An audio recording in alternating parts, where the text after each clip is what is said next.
Hello everyone, and welcome to Grace at the Table. We are so happy to have you join us for our next installment in our panel discussion series on kingdom and culture, where we hope to take topics we encounter in our daily lives and current culture and interpret and analyze them through scripture in light of God's kingdom.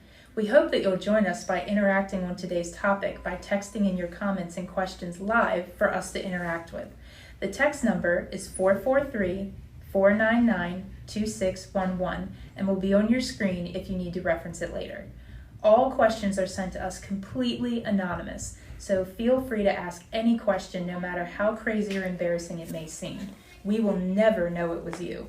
We really want these times to be as interactive and helpful as possible for those watching, so please send in any questions you might have for us to add to our discussion. We are very excited to dig into this new topic with you all, so let's get started. All right.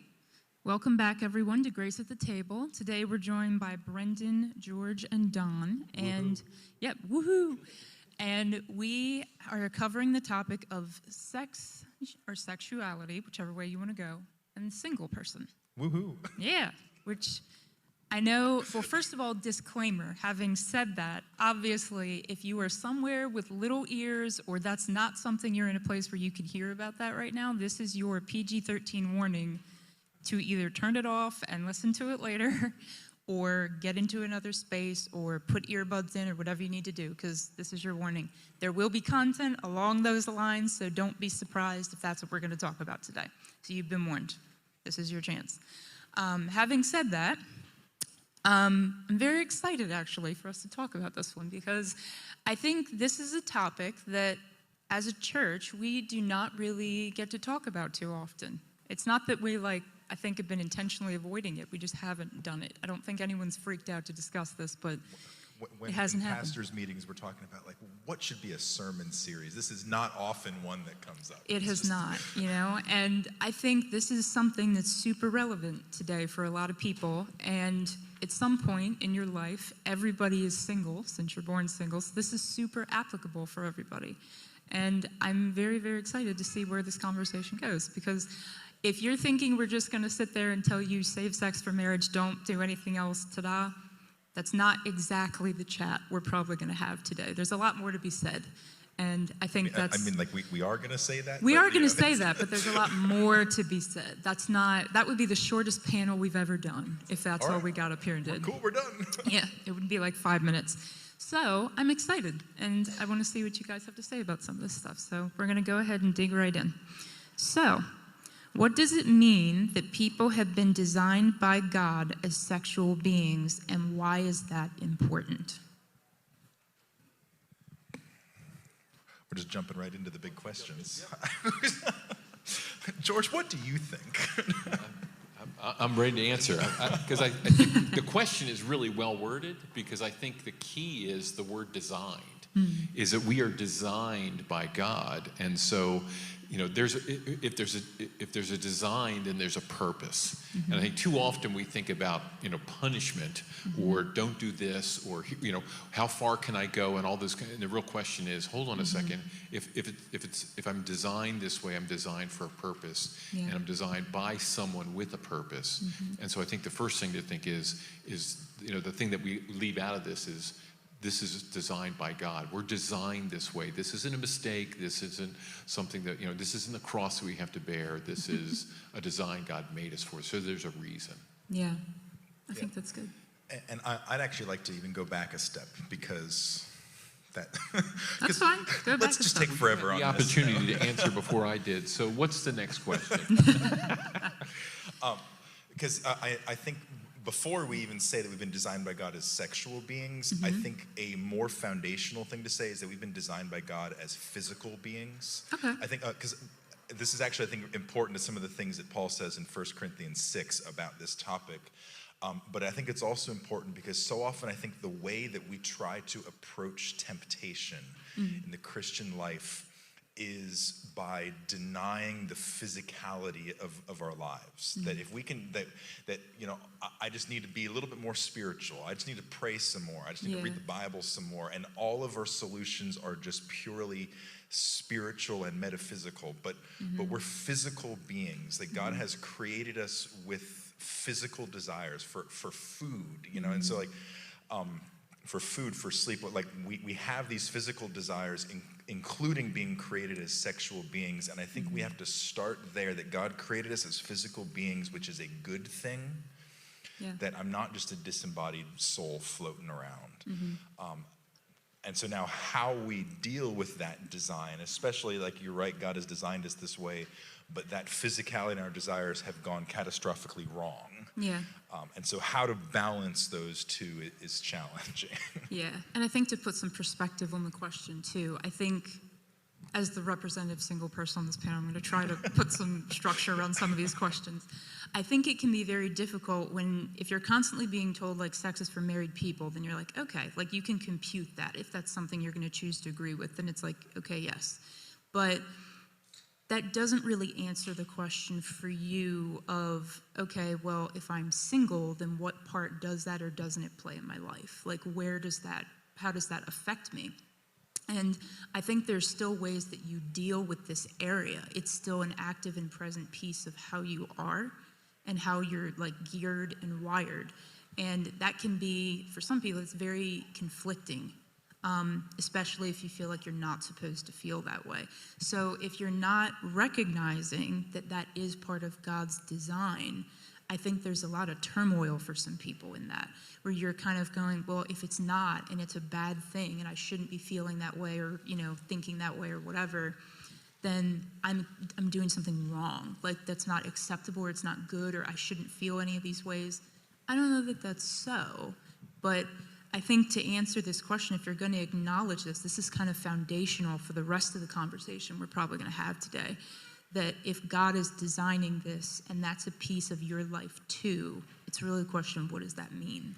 And I mean, would it maybe be good to define some terms here and maybe even break down, because, to say, okay, we're designed by God as sexual beings and I feel this way, but even in saying feel this way, there's a lot of different things that can be going on. There's attraction, there's desire, there's lust, and so we got to parse through like what's good, what's bad, what's part of the design, and what's part of the brokenness. Yes, and some of that's built into our question Sorry, list. I'm not going to go. I don't want to jump too far ahead because some of that is part of what we actually want to do today to make sure that there's distinction on some of that stuff. Yeah, but you make a good point about because I'm feeling these ways, and a lot of the things, unfortunately, we've been taught or not untaught. But it's natural. It's normal. And those feelings are things you can't, we're built that way. We're designed that way. So those feelings aren't necessarily wrong or bad or anything else. Matter of fact, most of them are just natural and normal. Yeah, and I think that's important, just seeing that that's a piece of the design.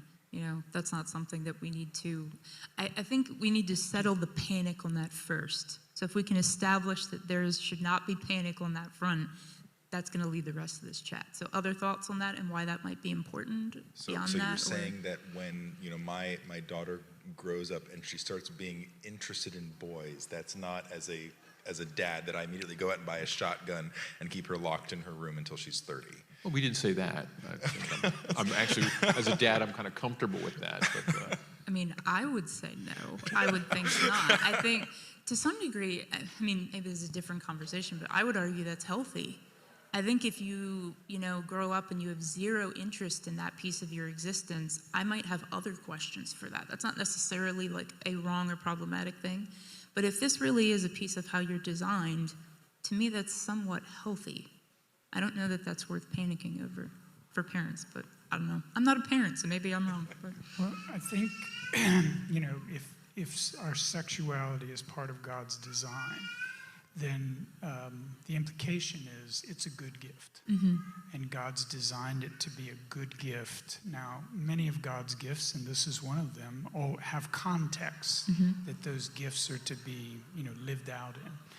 And sexuality is one of those. But I think one of the implications is that, whether we're parents or whatever, we don't want to lose sight of the fact that the way we handle this and how we help people understand it, that it's a good gift, and that it shouldn't be something that in and of itself causes shame or, is a shame-producing thing in the way it's dealt with. Yeah, agreed. So in light of this, now that we've laid our foundation for the rest of our chat, if that's the case. So in light of that, what is a healthy way to honor, accept, and engage that part of your existence as a single person? I think that's really the question we want to answer today. And how are we to think about that part of our life in that season? And I think some of the answer to some of those foundational things have been shared. First of all, start with God, and that doesn't mean that we're not physical beings. You have to take that into, because God created us as physical beings, and he created us as sexual beings, and he created us with these desires and things like that. But recognize that, again, the design is part of the purpose, and it's good. So I have to look at things in that kind of context of, hey, these things are good. I think the other thing, I was thinking of, you talk about shame, is not to give shame a foothold. That's not part of God's plan, is to say, I'm feeling this way, and then the shame comes on, because that is part of the gospel that's been that we have been freed from. And then I think the other thing I was thinking about was to live in community, to be able to share our struggles and our difficulties with other people without shame, and draw on their strength and their help. So I think a lot of it has to do with this is, because right now, this is the kind of thing, don't share that, sweep that under the rug, we don't talk about it, but already we've been given permission to speak at a PG-13 level. Yeah. Which I'm very We started there. Just to start there, that's where we're going. That's right. Yeah, that's good. I think one of the things, when I think about this, is that our sexuality is so core to our identity as human beings. And one of the ways you see that is you see that in the garden. I think that after Adam and Eve sin, and God comes down and he says, hey, what's going on here? They're covering themselves with, fig leaves. They're not covering their arms. They're not covering their heads. They're covering their sexual organs. And so they're making loincloths. And so there's something very core about our sexuality. And so it's really important that we handle this in a healthy, balanced way, because it is so easily connected to shame and how we think and feel about ourselves. And so as a single person, I think you want to, try to navigate the balance between being grateful and thankful for the gift that sexuality is, with, balancing that with a recognition that there's a context God has designed for it that is good, and I need to kind of walk through with an appropriate appreciation and gratefulness for the gift while being willing to wait for the context. Yeah. And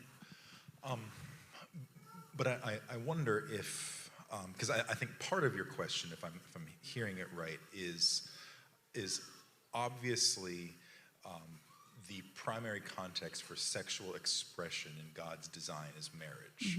And so you're kind of asking, before marriage, what do I do with this? Yeah. I mean, and if I can flesh that out for a second, I think something that I've spent time thinking about is kind of this whole issue of, okay, well, if this is what I'm going to call an active piece of your existence. And what I mean by that is it's not something that just comes and goes with seasons that doesn't exist for you before. There's some things that are very transitional through life. They're not always present. And I think this is something that it's a piece of your design, so you don't just get rid of this. This is something that's part of you as a person, regardless of your season. It doesn't just show up because you were married. So if that's there before, and it's active, and it's not a bad thing, and that's designed to be there before, not just to show up once you're married, then the question becomes, how do you engage and interact with that piece of your existence in a healthy way? Because I think it's far too easy for I think there's this vibe. I don't know that anyone's ever actually said this, but I think it might be a vibe. So I'll say it's a vibe. But like within the Christian community, there's like, you don't need to deal with any of this, think about it or anything, like just almost suppress or ignore this piece because you don't need to mess with this, or maybe you shouldn't mess with this, and you'll just deal with it when you're married. And I'm like, that just doesn't sound healthy. It just doesn't. Because if that's a piece of me and not just a piece of my marriage, then I'm ignoring a piece of me and I'm not dealing with it. I'm not thinking about it healthily. Like, how do I know that I'm thinking in a healthy way, that I have emotions connected in a healthy way to something like this? To just assume that it's going to turn on all of a sudden and I'm going to be where I need to be to honor God seems really, really assuming, and I think it's risky.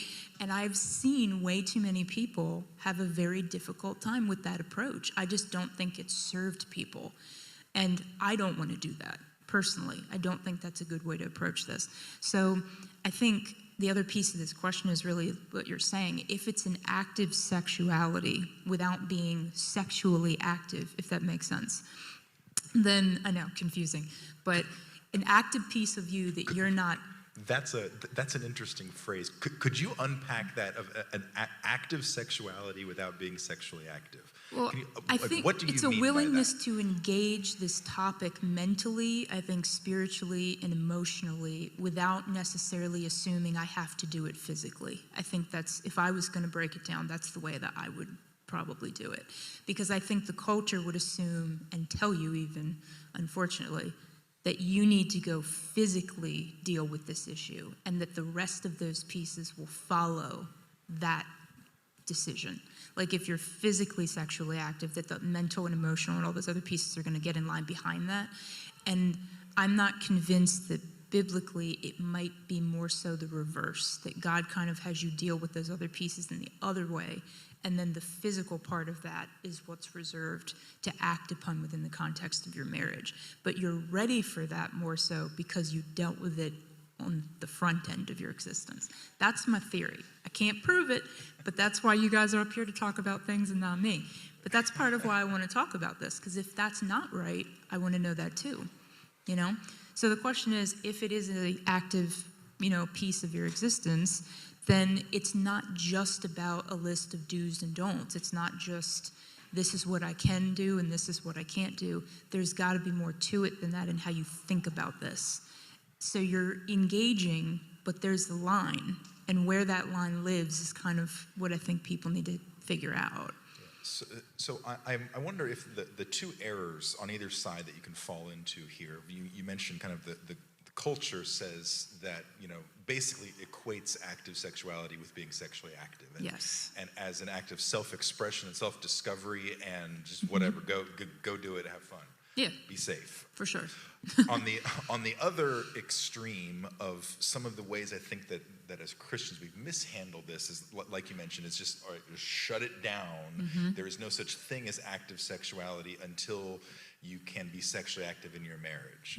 I think both of those betray a fundamental misunderstanding of what sexuality is and what it's for. Yeah. And I think I mentioned this, a couple weeks ago in message in 1 Corinthians 7, that I think both of those extremes treat sexuality as self-gratification. Certainly we can see that in the culture. It's self-identity, it's self-expression, it's I want to feel good, I'm going to go do this.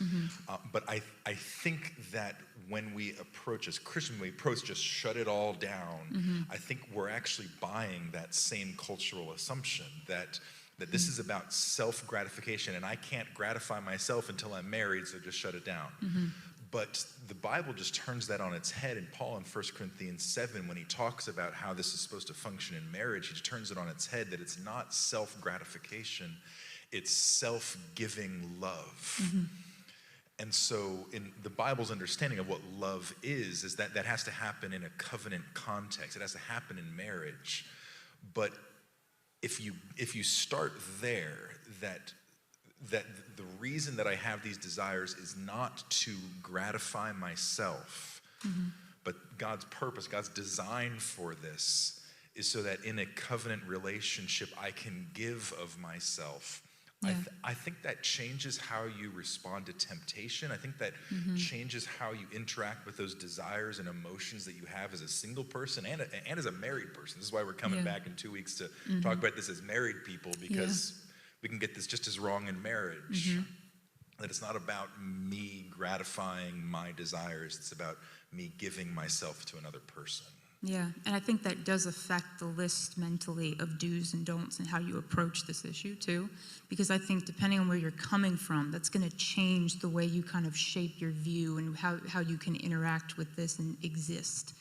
And if it's not in a good place, you may have a longer list of don'ts than maybe is healthy. And I'm not pushing someone over the sexual edge here. I'm not encouraging you to go dive off that cliff. Or they're weighted heavier than they should be. Yeah, like it's just an overvalue or an unhealthy value maybe of things. They're being held in a place that's not good for you. It's not that it's the thing is not good. So you don't have it in a good place, and that's bad for you. So to do something dangerous that we did last week was last week we kept talking about the get out of jail free card, and I was thinking, well, this is sort of, is this the go straight to jail, do not collect $200, do not pass go? It's sexual temptation is being treated like that's it, go straight to jail, and that's not true. Yeah. It's just not the case. Yeah, which is leading me well into my next question, George. You're ahead of the game, but you go ahead. You go ahead. Actually, you know what? No, go ahead. Ask your next. You're going to say it. Let me piggyback on what you said. First of all, I'm offended because every time you pointed out one of the errors on either side of the guardrail, you were pointing at me, and so I'm questioning where your heart is. But one of the things you said. Probably just one thing that you said that was really important was that it's within a covenant relationship, and so that's the piece that really have to key off of, is to say we're designed this way, and we're designed to be in a covenant relationship with God, and so all of these desires are earthly, physical, real pictures of that covenant relationship, and that draw is so strong to reflect the strong relationship that God wants to have with us. Yeah. And so that's how, if we begin to interact over those pieces and go, this is expressed physically when we're in that marriage covenant, but it can be expressed. God's continually calling us and showing us how strong that call is. Yeah, that's good. So what's your finger pointing? Maybe a couple other elements I would introduce into this part of the conversation would be just one. If our sexuality is a gift from God, then to feel or experience sexual desire, sexual attraction is not a wrong thing in and of itself. It's the way we're made. We're created to do that. Yeah. However, the reality is that, as in most other of the good things God gives us, our old sinful nature wants to take that and distort that into that self-gratification kind of way of dealing with that gift. And I think one of the things that I wouldn't want to leave out of this part of the discussion is that the way I think you kind of handle that is with a kind of a gospel orientation. It's not about the rules and I can't do this and I can't do this. It's about that in my relationship with God, God has made me holy, and in being made holy, this part of my life belongs to Him, and I want to honor Him and please Him. So it's not about I can't do this, I can't do this. It's about how do I reflect the holiness that God has designed me to be and who I am as a believer in this area of my life, and keep that balance there. So there's just a couple other pieces I think that. Yeah, I agree with that, because I think we want to be careful that this isn't just a conversation that's focused on like restriction. This isn't about liberty. Yeah, this isn't all about all the things I can't do because I'm not married. That's not really, but this shouldn't even be the heart of it too, because there must be a purpose and a goal for this. And I think if that's understood and it's valued, then it's more about preserving and protecting and aiming for something else. It's more about what you're headed towards instead, I think, than just this restrictive kind of mentality. Yeah, and so, if I think about, so let me play out a scenario here, and this might even get into your next question. I'm going to jump the gun here. Just remember the scenario, PG-13. Go ahead. All right, so let's say I'm a teenage boy, Okay. and there's a girl I like. Okay. Already I'm concerned. I'm sure it's happened before. But this is going to M, I can tell. Now, all right, so that right there is kind of that experience is what you're talking about. Yes.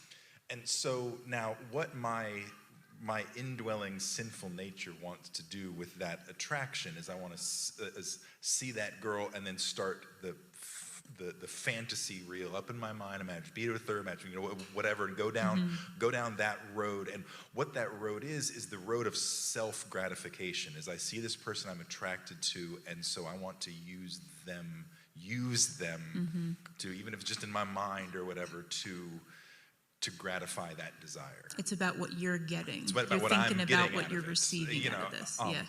And so that's lust. That's what lust is. And so Jesus said, if you look at a woman with lustful intent in your heart, you committed adultery with her, because I am now taking this desire that God has made and made me holy and made it for marriage, and I'm now abusing it to gratify myself. Yeah. And she probably doesn't even know, but it's happening in my head. And it doesn't necessarily have anything to do with her or what she's done or what she's aware of or anything. This is all you. And let's not leave that too quickly, because I think you want to make sure that, because that's really one of the crux of one of the big questions around here, but it's kind of like, so you have that desire, okay, and I'm not even going to use the word temptation, we can figure out where that gets inserted, but you have that desire, and you have a natural desire to pursue that desire. The question is, when that becomes a demand, then you've crossed a line. Yeah, and I think that maybe the way that I'd like to think about this is, okay, so that route of self-gratification is lust, and that's sinful. So the temptation I feel in my heart is to do that, and so that's the part that needs to be shut down. However, we want to replace that with something better. And so if the purpose of sexuality is self-giving love, and as I think you said, that even more fundamentally, that this is a picture of God's covenant relationship with us. Like Paul in 1 Corinthians 6 says, the body is not meant for sexual immorality, but for the Lord. Like the body is meant for the Lord. God has created all of me for him. And so if those are the two purposes, then what do I as a teenage boy do with this? Right. Is one is to say, okay, what would self-giving love in this context look like?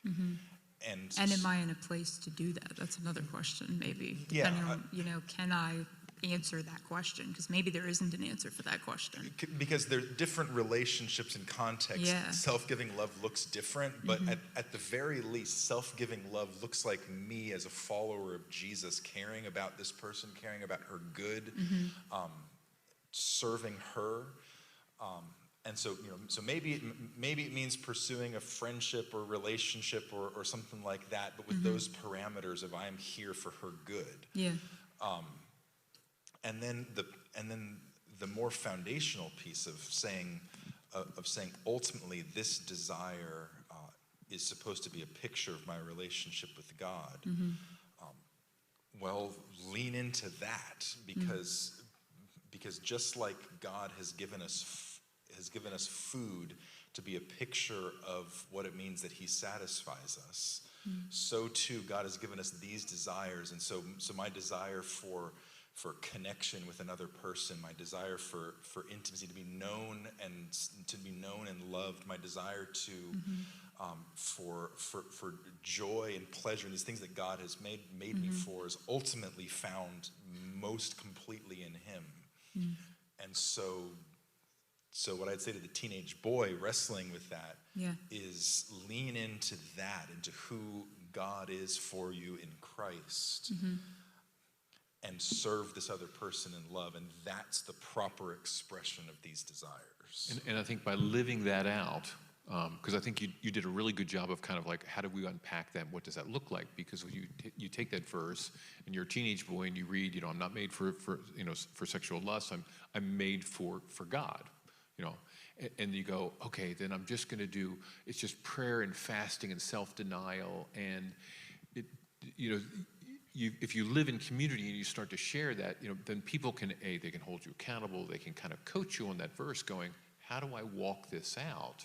Besides just sort of this, puritanical, and I mean that in a negative way, kind of self-denial process where it really is, well, no, it's actually kind of getting out of your comfort zone and serving, that young lady, her friends, the people around her, and you're like, wow, this is actually something active, and Yeah, well, two things. One, if you're listening, please text in questions as we're talking about this, because I just realized I forgot to mention that. I know we said it in the opening, but I like to remind people, as we're going through this, if something comes to mind and you actually want to engage with this, please do it, because we would much rather answer the questions you actually have on this topic and not just talk about what we think you want to hear about. Or if you think that something George said was wrong. Yeah, I mean, if you aren't even sure if you agree with something we say, text that in too, because we'd be happy to interact with that as well. Yeah.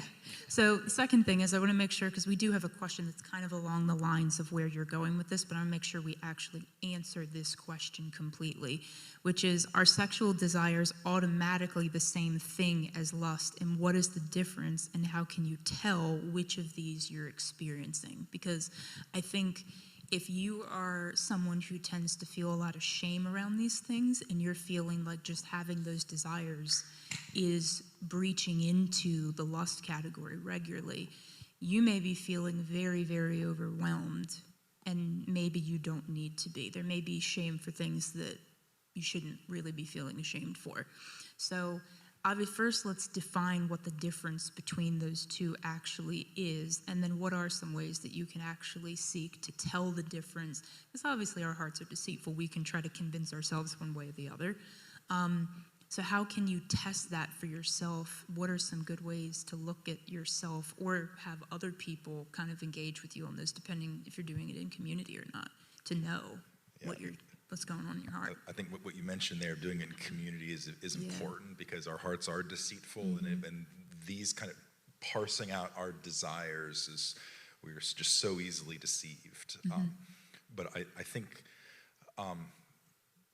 take this same question of what's the difference between sexual desire and lust, and apply it to other desires. What's the difference between hunger and gluttony? Because God made us, again, as physical beings who need food. So I'm hungry, and I can enjoy food, and I can enjoy pizza.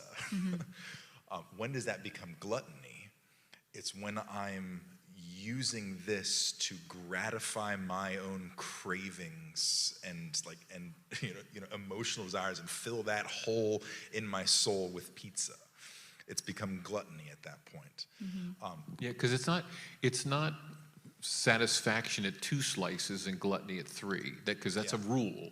Yeah. It's really, when does that? Because the gluttony piece could be the first slice. Exactly. Because what is this for? And you use this word a number of times in the question. It's self. Is when does it come to that point where I'm fulfilling this for myself as opposed to for others and for the Lord? And so I'm going to stick with pizza here for a second, and we can transfer that over to sex. Anything else? No, pizza. So it can be gluttony from the first bite if it's about me and gratifying my own emotional, spiritual cravings, and finding in pizza what I meant to find in God. However, so what is it supposed to look like? I can love pizza. I can enjoy pizza. I can be thrilled at the taste of pepperoni. I'm going to shut down your food analogy, because we are here to have an actual conversation about this, and the fact that you are trying to turn it into food, I'm not going to allow you to do. We want to talk about this. And that's also, food is for everyone. And we have already said that this is not applicable for everybody in this season. So I'm going to kindly ask you to adjust your analogy back to actual sex talk. So one of the things you were talking about was through that process is, how do we evaluate that? Yeah. And sort of one of the things that I do is I go, okay, so is this practice that I'm engaged in? Is that practice drawing me to the Lord? Is it opening me up to be more transparent with others? Is this practice that I'm doing, is it generating humility in me? And anytime I interact with the gospel, it generates humility. Or is it isolating me? Is it feeding some idol? Is it am I chasing after something and I start to want to hide things? That's sort of like an evaluation where we're like, okay, so if this is isolating me from others and it's drawing me away from God, then there's something wrong here, and I need to go back. I need to get help from the outside because my sin is beginning to deceive me. I don't disagree, and I'm not trying to be a pain up here, but my rebuttal to that is if And shame now you're pointing at me. Go ahead. Well, I'm if shame used can to that up have here. such a grip in an area like this, and this is based possibly in misconception on these topics, I don't know if that plan is foolproof, because the guilt and shame and condemnation that can make you feel like you want to hide may actually be foundationally based in something that's not a correct understanding of this, Right. as opposed to things that are actually this. So again, I'm going to take us back, because I think we need to define more clearly what lust is in order to be able to pinpoint that first, because I think if we can't do that, then we can't use what you just did. Yeah, okay. If that makes sense. I'm not Yeah. saying yours is garbage. It's applicable. Garbage, George. But I can't use it like If you had, it wouldn't happen the solely. first time. No, if I only did it using that, if that's Right. all I used, I think I'm at risk of landing potentially somewhere that may not be so. And even depending on who I'm talking to. I mean, Sure. this is one of those complicated issues that depending on how other people were taught and how they've wrestled through these things, not all advice that I've ever heard on this topic, I would agree is biblical. And that's from other gosh, believers. This is something that people don't talk about enough to really come to good places where they're at peace with this. And so you can land in some really strange or very, very restrictive places that when you go to get counsel, someone says, no, this is the right and wrong way to do these things. And that can really affect people if you're already wrestling and you don't know how to take the scripture and kind of go, well, what does the Bible actually have to say about this stuff, where I can kind of sort that through. So just taking it back to the lust definition, if I may.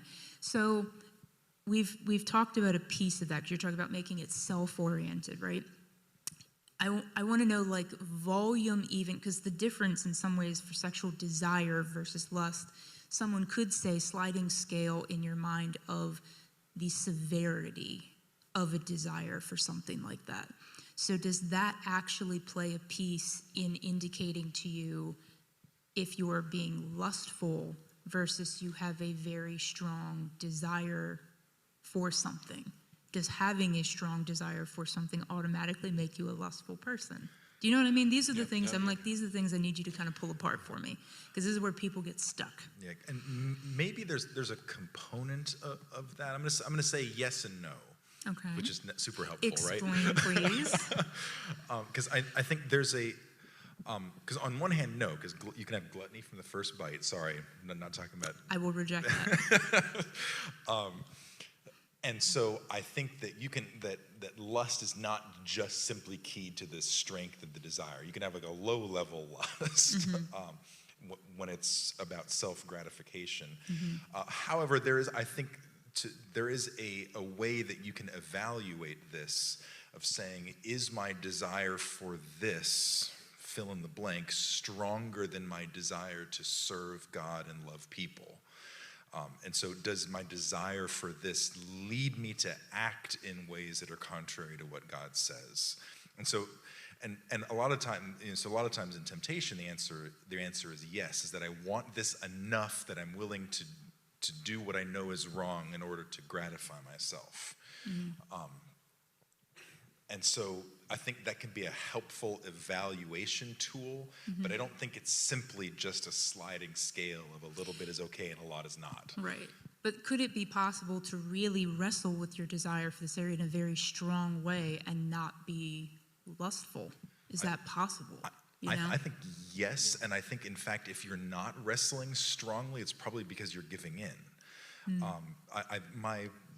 One of my Bible professors gave this really great example of And he was talking about how the fact that Jesus never sinned and yet was tempted in every way we are actually means that he went way farther in resisting temptation than like we ever do. And he gave this scenario. Imagine that you're taking a test and the person next to you, George here, has his answers wide open there, and he's an A student.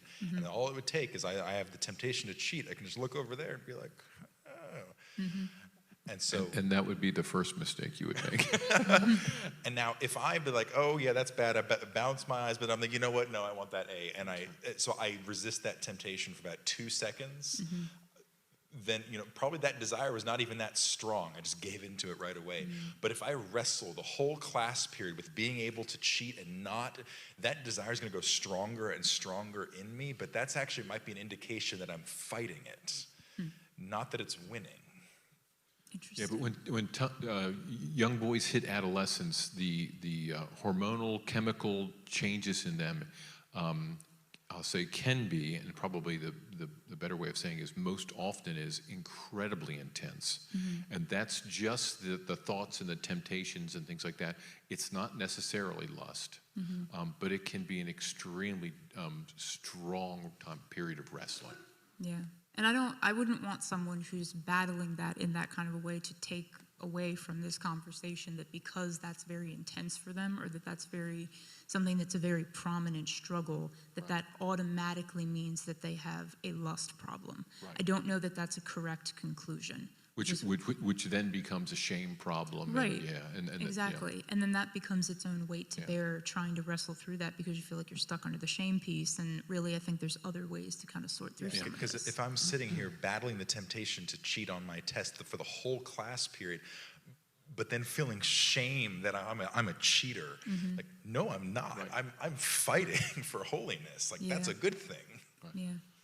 Because there's somebody out there, and maybe it's a young man who is sneaking a peek at this podcast at some point in time, and he's thinking, I'm fighting this, and I'm fighting this, and I'm fighting this, and I just must be bad or evil or whatever. And the answer is no, you're fighting this, and I don't want anybody to see that I'm looking at this because I'm ashamed and but you're fighting this, and lots of people were fighting this, and that's a good thing. And I think, again, if you start to share, God loves the light. So, yeah. I'm going to ask you, since you haven't said anything in a while, do you have any thoughts on the whole lust category? Sometimes it's hard to get a word in here. I'm giving you an opening in case you have something to say for the defining stuff, like between lust and just desire. I would approach this a little differently. Personally. Okay, well, let's hear it then. I think Set us straight. James gives us some insight into how to evaluate things like this. Okay. And I think what he tells us in James 4 is that there are desires, and that desires are not wrong in and of themselves. So in the sexual arena, sexual attraction, sexual desire is not a wrong thing to experience. But desires can lead to temptation. That's kind of the next step in the process. So this desire now becomes a temptation to act or respond to this in a way that kind of begins to fall into self-gratification or sin. Where it becomes lust is what I choose to do with that. So the temptation is not a sin. The temptation, I don't believe, is sin. It's when I choose to act on that and entertain that and receive that and respond to that in a way that acts in that self-gratifying way that I think is where it becomes lust. And so it's really no different than any other sin. There's desire, and desires produce temptation, and temptation, if acted upon, leads to sin, and sin, when acted upon, leads to death, James says. So and there's this kind of road that we walk down in these things. And so, the desire isn't sin, so I shouldn't be ashamed that I'm, have these desires. Even the temptation is not sin. I shouldn't be ashamed that I struggle with temptation. lust is when I act on that temptation in a way, in a self-gratifying, ungodly. And that includes mentally acting, I'm going to say it I as think well, assuming, because it doesn't just have to be it physical. doesn't have to be physically. Okay. I can entertain that mentally and receive it, and be engaged in lustful thoughts. I think it's, when Jesus says, whoever looks on a woman lustfully, the implication there is you've not only, you've not only kind of had the desire to look and the temptation to look, but you've acted on that. And you've now entertained that in a way where you've undressed her in your mind or whatever the situation might be. Okay. That's when I think you cross the line into lust. Okay. I think that's an important probably distinction, because I think it can, especially for a topic like this, it can feel like if you're being tempted with something like this, that means you've already crossed the line. You're already doing something wrong.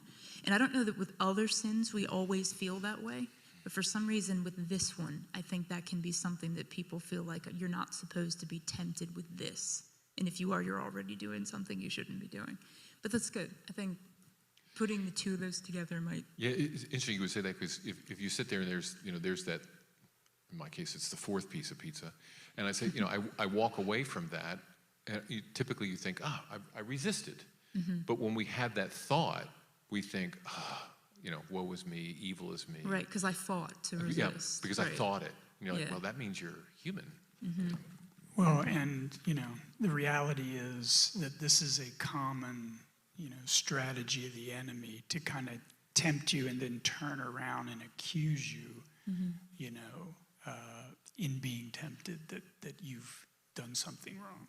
Yeah, which is something I think as part of our conversations for defining this stuff, I think it's important, because if we actually take the time to define some of this stuff, I think we loosen the foothold of people who are willing to believe those lies when they come in, which is making the wrestling with things like this so much harder for people, with so much more guilt and shame that I don't know if it needs to be there in Christ for a lot of how people are actually trying to walk through some of this, But I think that's good. Any other thoughts on that before I move on to my next question? Because my next one has a specific verse passage that I'm going to reference.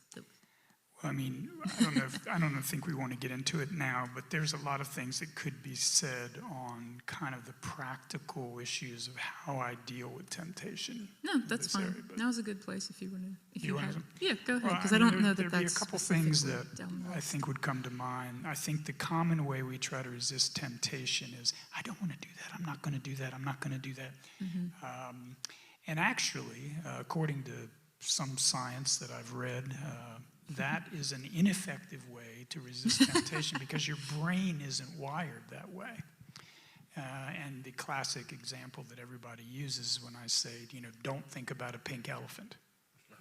Whatever you do, don't think about a pink elephant. Do not think about a pink elephant. Well, what so now you're just zeroed in on a pink elephant. All you can see in your mind is a pink elephant. And so our brain kind of isn't wired to be effective in a negative kind of way of that. And so, a more effective way to resist temptation is to kind of redirect yourself to something positive. So that's where, whether it's scripture or something else, but kind of turn your attention away.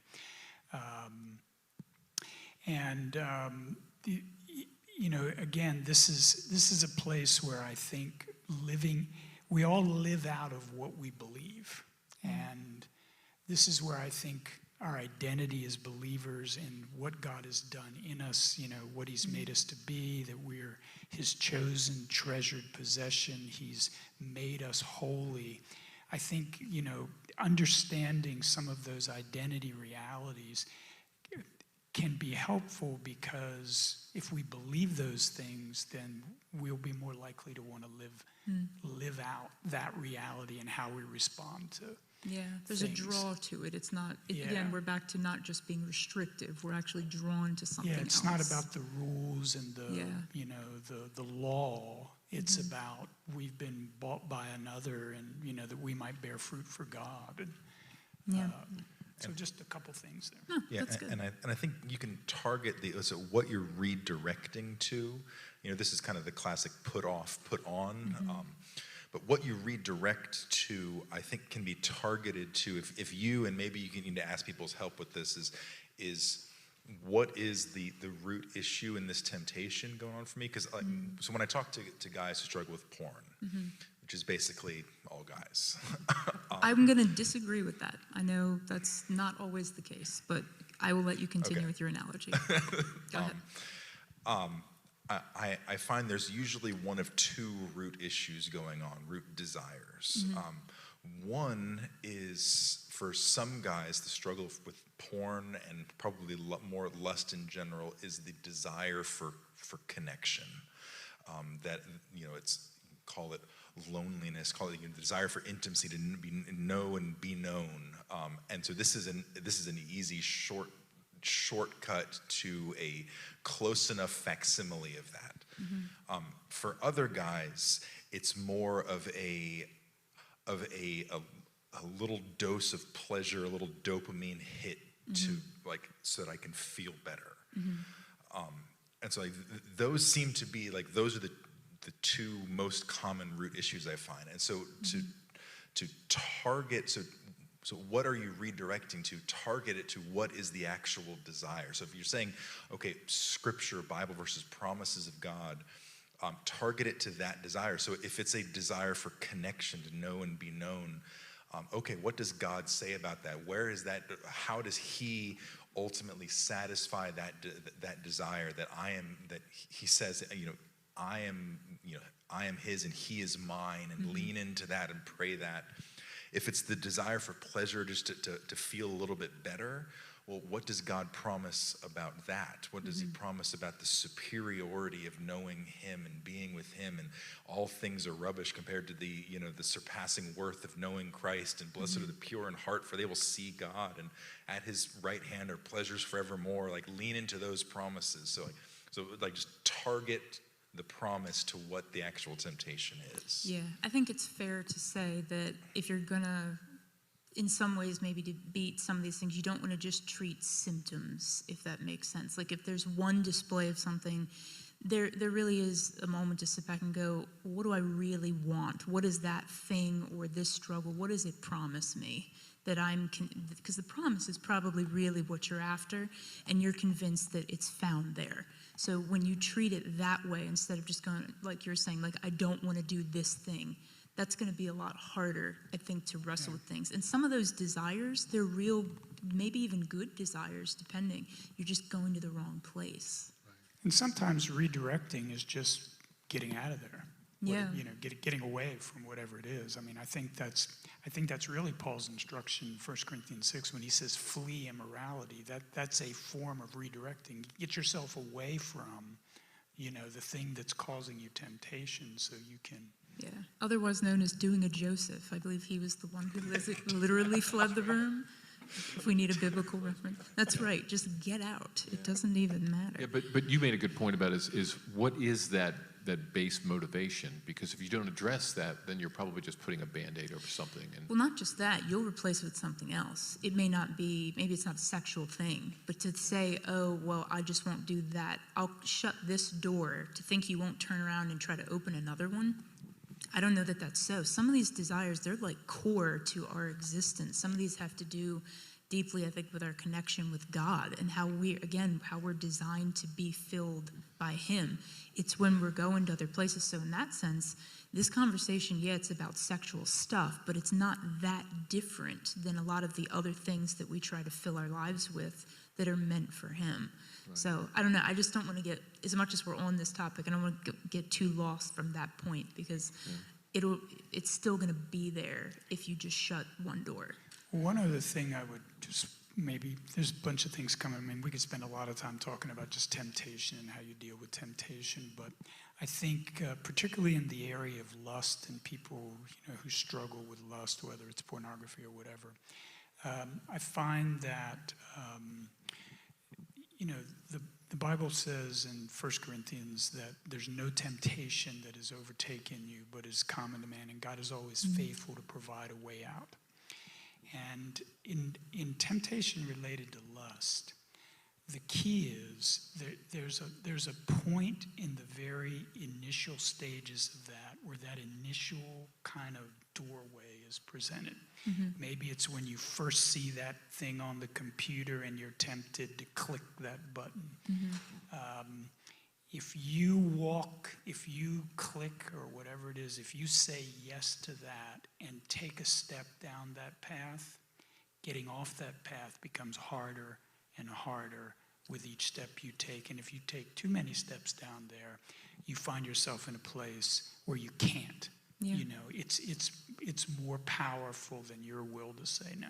And so part of the trick to being successful, I think, in battling lust is to learn to kind of recognize and identify those initial little temptation points that are the start of that walkway. And if you can say no then, which is easier to do, and you can win that battle there, number one, it gets easier to say no the next time, a little bit easier, and you can get off of that path before you get to where you're caught. And that's what will happen if you start walking down that road. You get caught. And when you're caught, it feels like there's no way out. You just can't resist. So don't stop there, because I know there's folks that are going to be listening who are going, Don, I opened that door and I took a step and a step and a step and a step, and now I'm stuck. What's my hope? Yeah, and I think the hope is that, number one, the power of Jesus and his Spirit within you is greater than the power of that sin. That's the promise. And I think we have, you know, if you're caught, the only way out, barring some miraculous deliverance of God, is you have to kind of fight your way back, and you just do it one choice at a time. Do you know what I mean? And you don't want to think about, oh, how can I ever kind of, you know, overcome the struggle of this? All you got to do is, by the grace of God, make the next choice. And as you do, that power that has in your life will get just a little bit weaker, and the power to say yes to what God would want gets a little bit stronger, and one choice at a time, and you can find yourself moving towards freedom. And freedom, biblically, is not that you're never tempted. It's just the power to say no. That's freedom. And so what I would add to that is when you're caught in that tar, there is hope. You can get out. But it's really helpful to have somebody on the outside of that tar to work with you and help pull you out. It helps bring it into the light. I think you're saying road. I'm thinking it more like a hole, because every time you go down, you're digging a deeper hole. You go deeper down. It's harder. Eventually, it's hard to reach out. But if someone's up there calling to you and reaching a hand down into that hole, going, "I want to bring you back up here," you can see the light a little bit better when you bring yourself up into that, and you're getting closer and closer to the light every time you do that. I think that's probably a little bit, I don't know, that's a better picture for me mentally than a road, just because you're really sinking down in that, and I think that's, well, there are many benefits to having somebody in your life to kind of walk with you in this. One is just when these things, you know, are exposed and brought into the light, the power of them is broken to some degree just in doing that. So having somebody to talk about this, you know, walk this road with you, can be really helpful in just helping to break the power that these things can get over your life when you're just trying to deal with it just yourself. And again, I think that holds true also to the temptation bit as well, not just the failures, because I think some of the wrestling of certain temptations actually have more of a grip when they're hidden as well. So living in the light initially with the things that you just struggle with, honesty on this issue, just with the battle, I think would be probably really helpful to a lot of people if they lived more free to discuss something like this and where they're at with it, instead of feeling like they're not supposed to feel that way and they can't talk about it. I think it's so common, and people, some of those things, you don't wrestle the same way when you know that everybody else is dealing with it too. You just don't.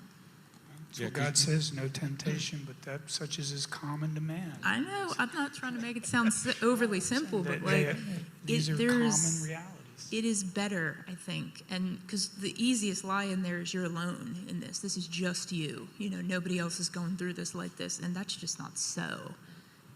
But there was a famous TV story a long time ago, and I can't remember the bits of it. It was like Baby Jessica, and Baby Jessica had fallen down this hole, and it was like for hours it was televised on all the networks and things like that, and there were just fire engines and all kinds of people working to dig down the side to get to her and to get her out, and they finally did.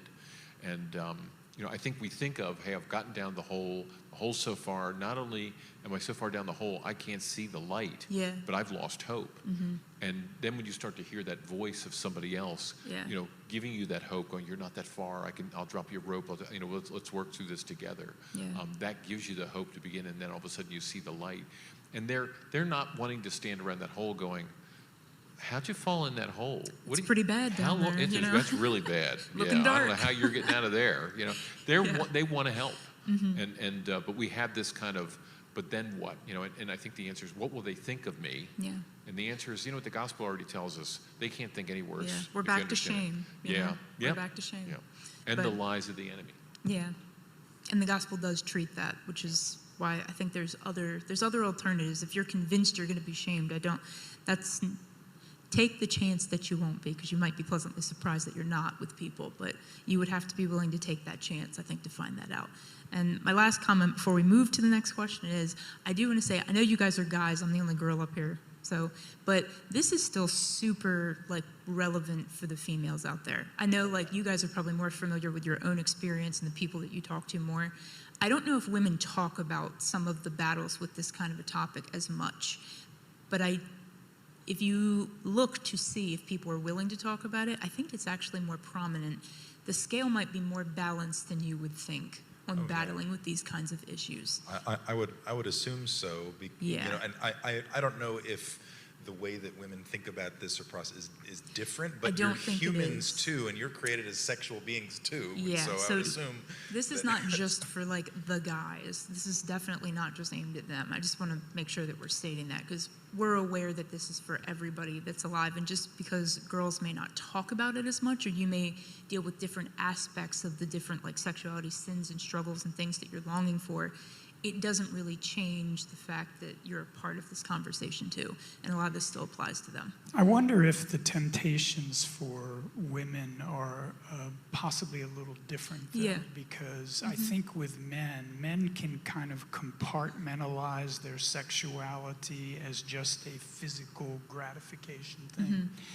I think with women, their emotional reality and their sexuality is much more tied together. Yeah. And I wonder if that makes the temptations that they wrestle with a little bit different in the nature of them. I would agree with that. And I will say, if you're listening and there is someone you want to talk to and you don't want to talk to a guy, since our pastoral team is a bunch of men, there are women on our counseling team that would be more than happy to sit down with people and talk to them about something like this, to wrestle these things through. I know there can be some discomfort there for people if they may not want to share that if they're a female with a pastor that's a guy. But there are still people in this church specifically that would be more than happy and well equipped to have a conversation with you about something like this. And maybe if you have a question, text it in. Really. And I was going to say, maybe even if that's something, if you'd like to get connected with somebody for counseling, text that in. And really, because we can take care of that too. Yeah. But all right, moving to the next question, because we'll probably run a smidge over because we took more time on that, but it's okay because it's all good stuff. So, if we look at the verses in 1 Corinthians chapter 7, verses 8 through 9, and verses 36 through 37, which was a part of somebody's message a couple weeks ago, I think it was you, Brendan, or maybe it was you, I don't remember, you all switched things. When the Bible talks about self-control of our desires and our passions, are they talking about lust or sexual desires? And is this passage recommending that if you struggle with lust, that having a sexual outlet in marriage is an appropriate biblical solution? And if so, how does that sync up with the Bible telling us to flee lust and sexual temptation? So first of all, the verse here, 1 Corinthians 7, 8, 9, Paul's commending singleness, but he says, but if they can't exercise self-control, they should marry.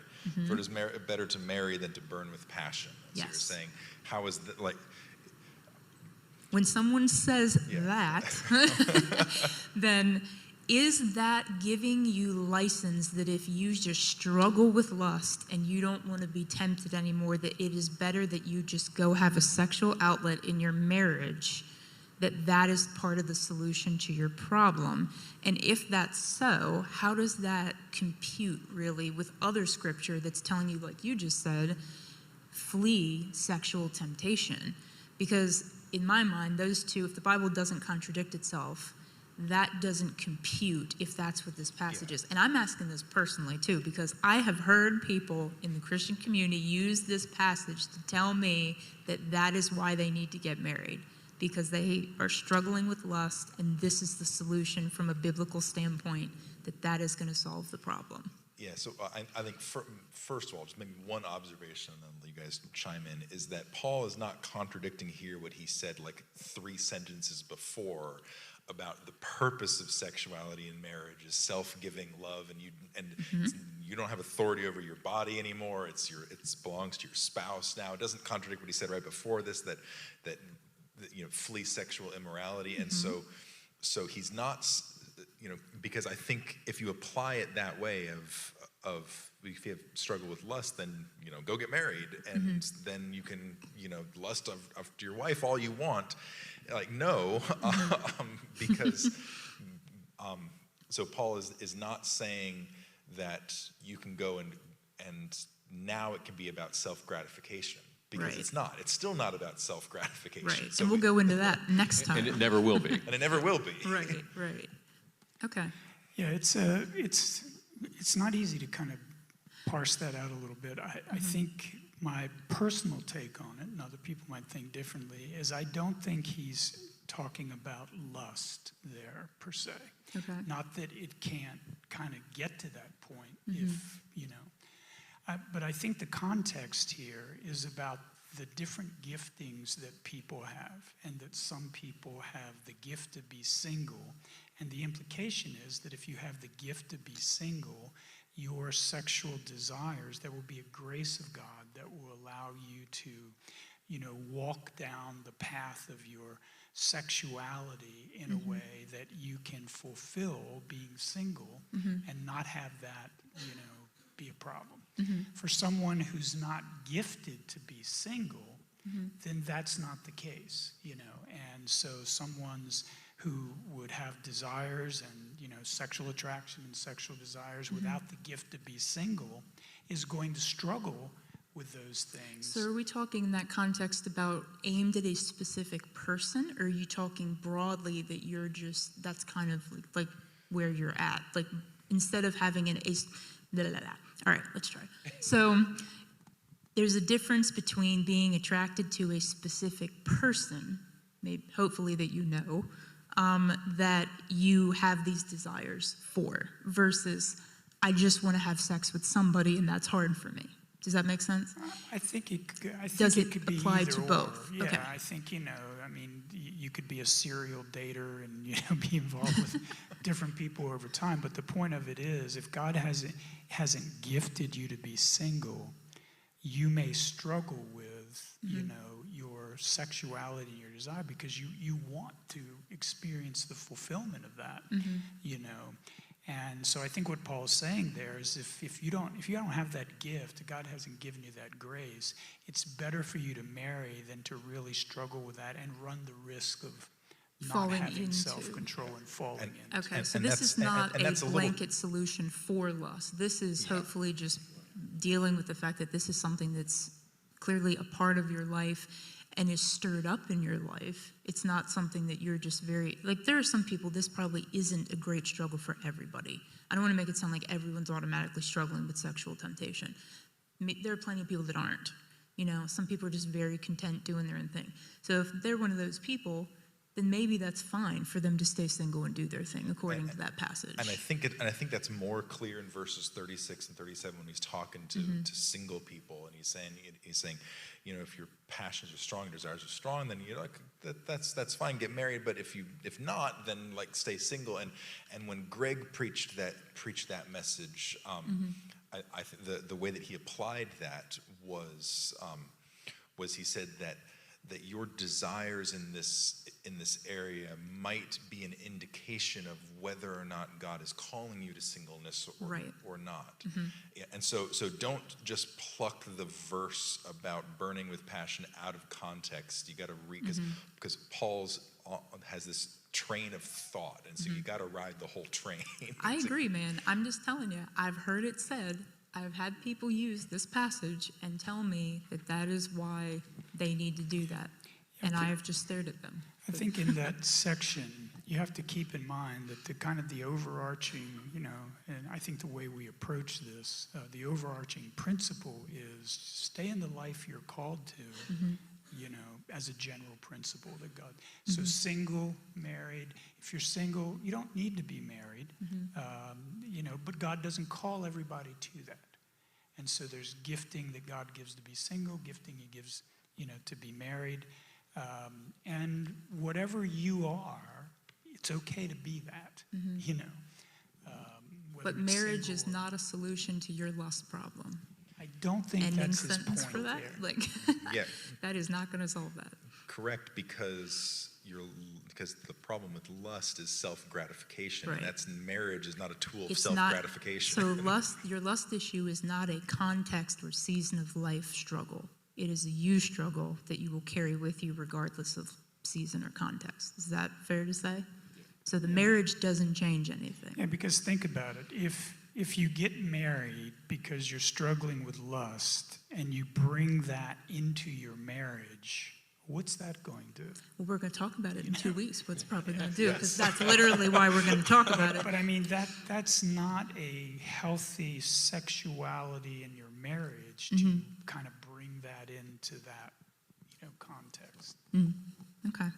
Yeah, I mean, think about what we're really saying there is, well, I'm selfish, so I'm going to go ahead and get married, and therefore she'll take care of, I can be selfish with her. Yes. And I'm like, Well, I think that I'm not this sure is I'm why. buying. That's beautiful. Can you say that at a wedding? That was actually when I asked my wife to get married. I said, I'm really selfish, and I'm looking for someone to fulfill I'm here to use you, so I every hope you're up need for of that. mine.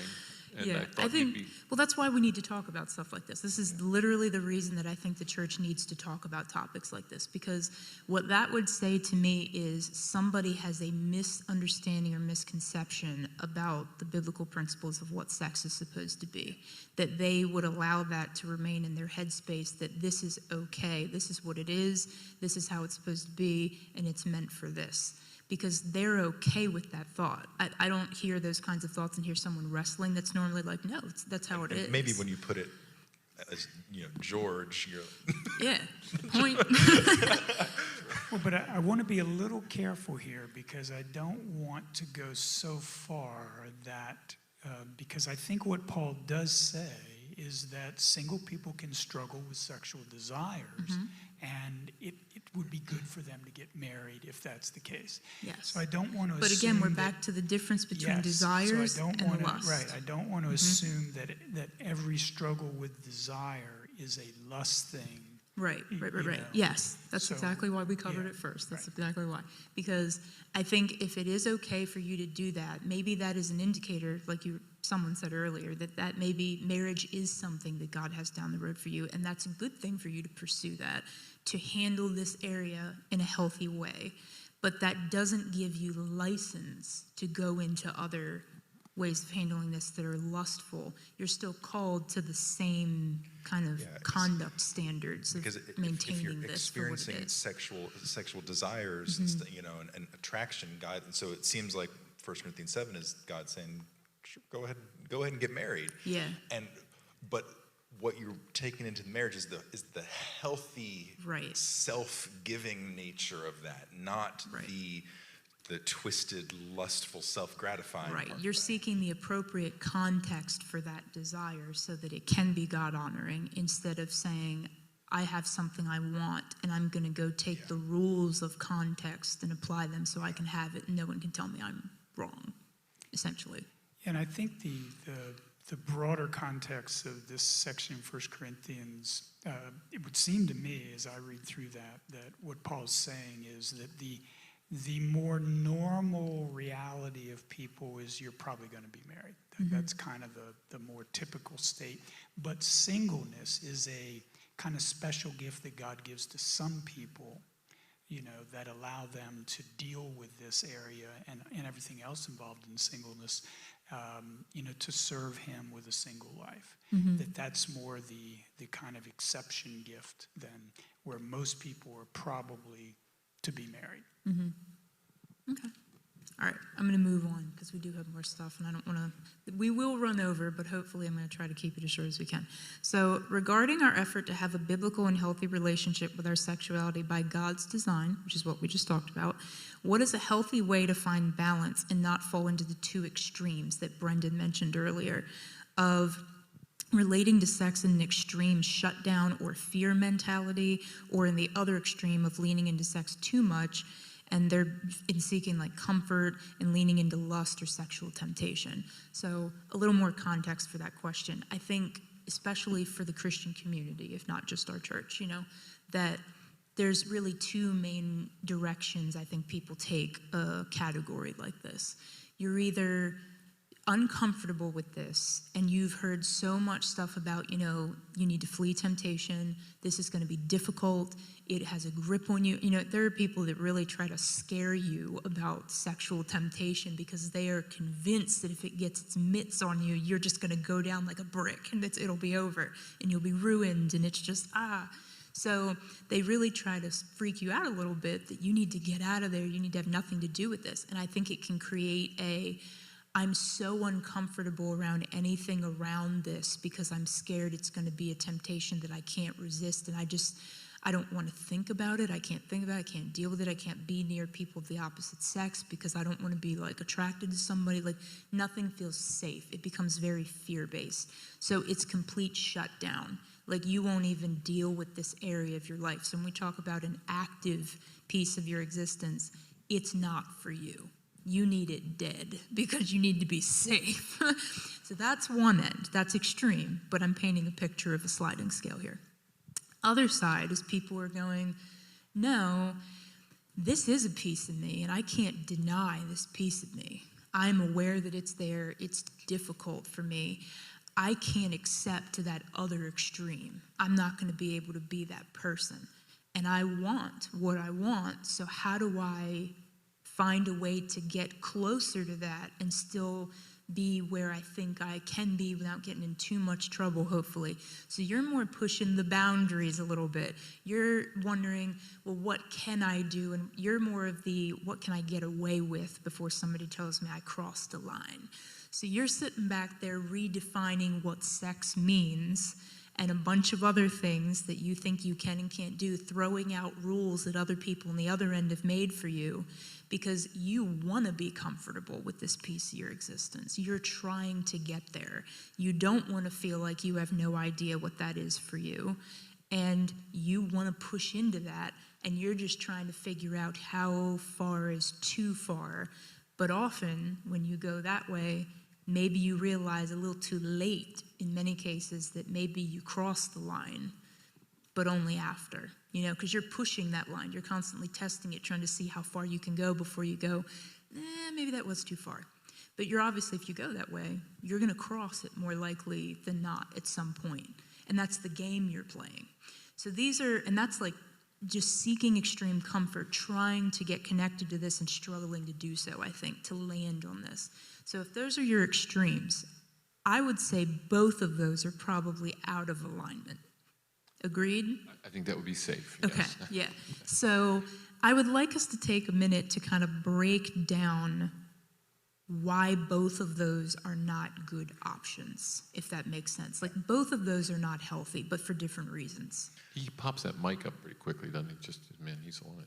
Go ahead. Well, and so I think this is, some of what we've already talked about. I think both of those are an expression of sex as self-gratification, including the more repressive one, because it's like, because that's saying, if you take a bite of this, you're going to like it so much, you're going to throw everything out and just run after it, and Right. And so it's first off, is that even true? Can we just Is that actually true? Because I hear that a lot in the Christian circle. Not necessarily here, but that is a common preached principle. If that's true, though, because I think when I listen to her description, it sounds to me like the one on the, I kind of want to do what I want to do, that I can see self-gratification there.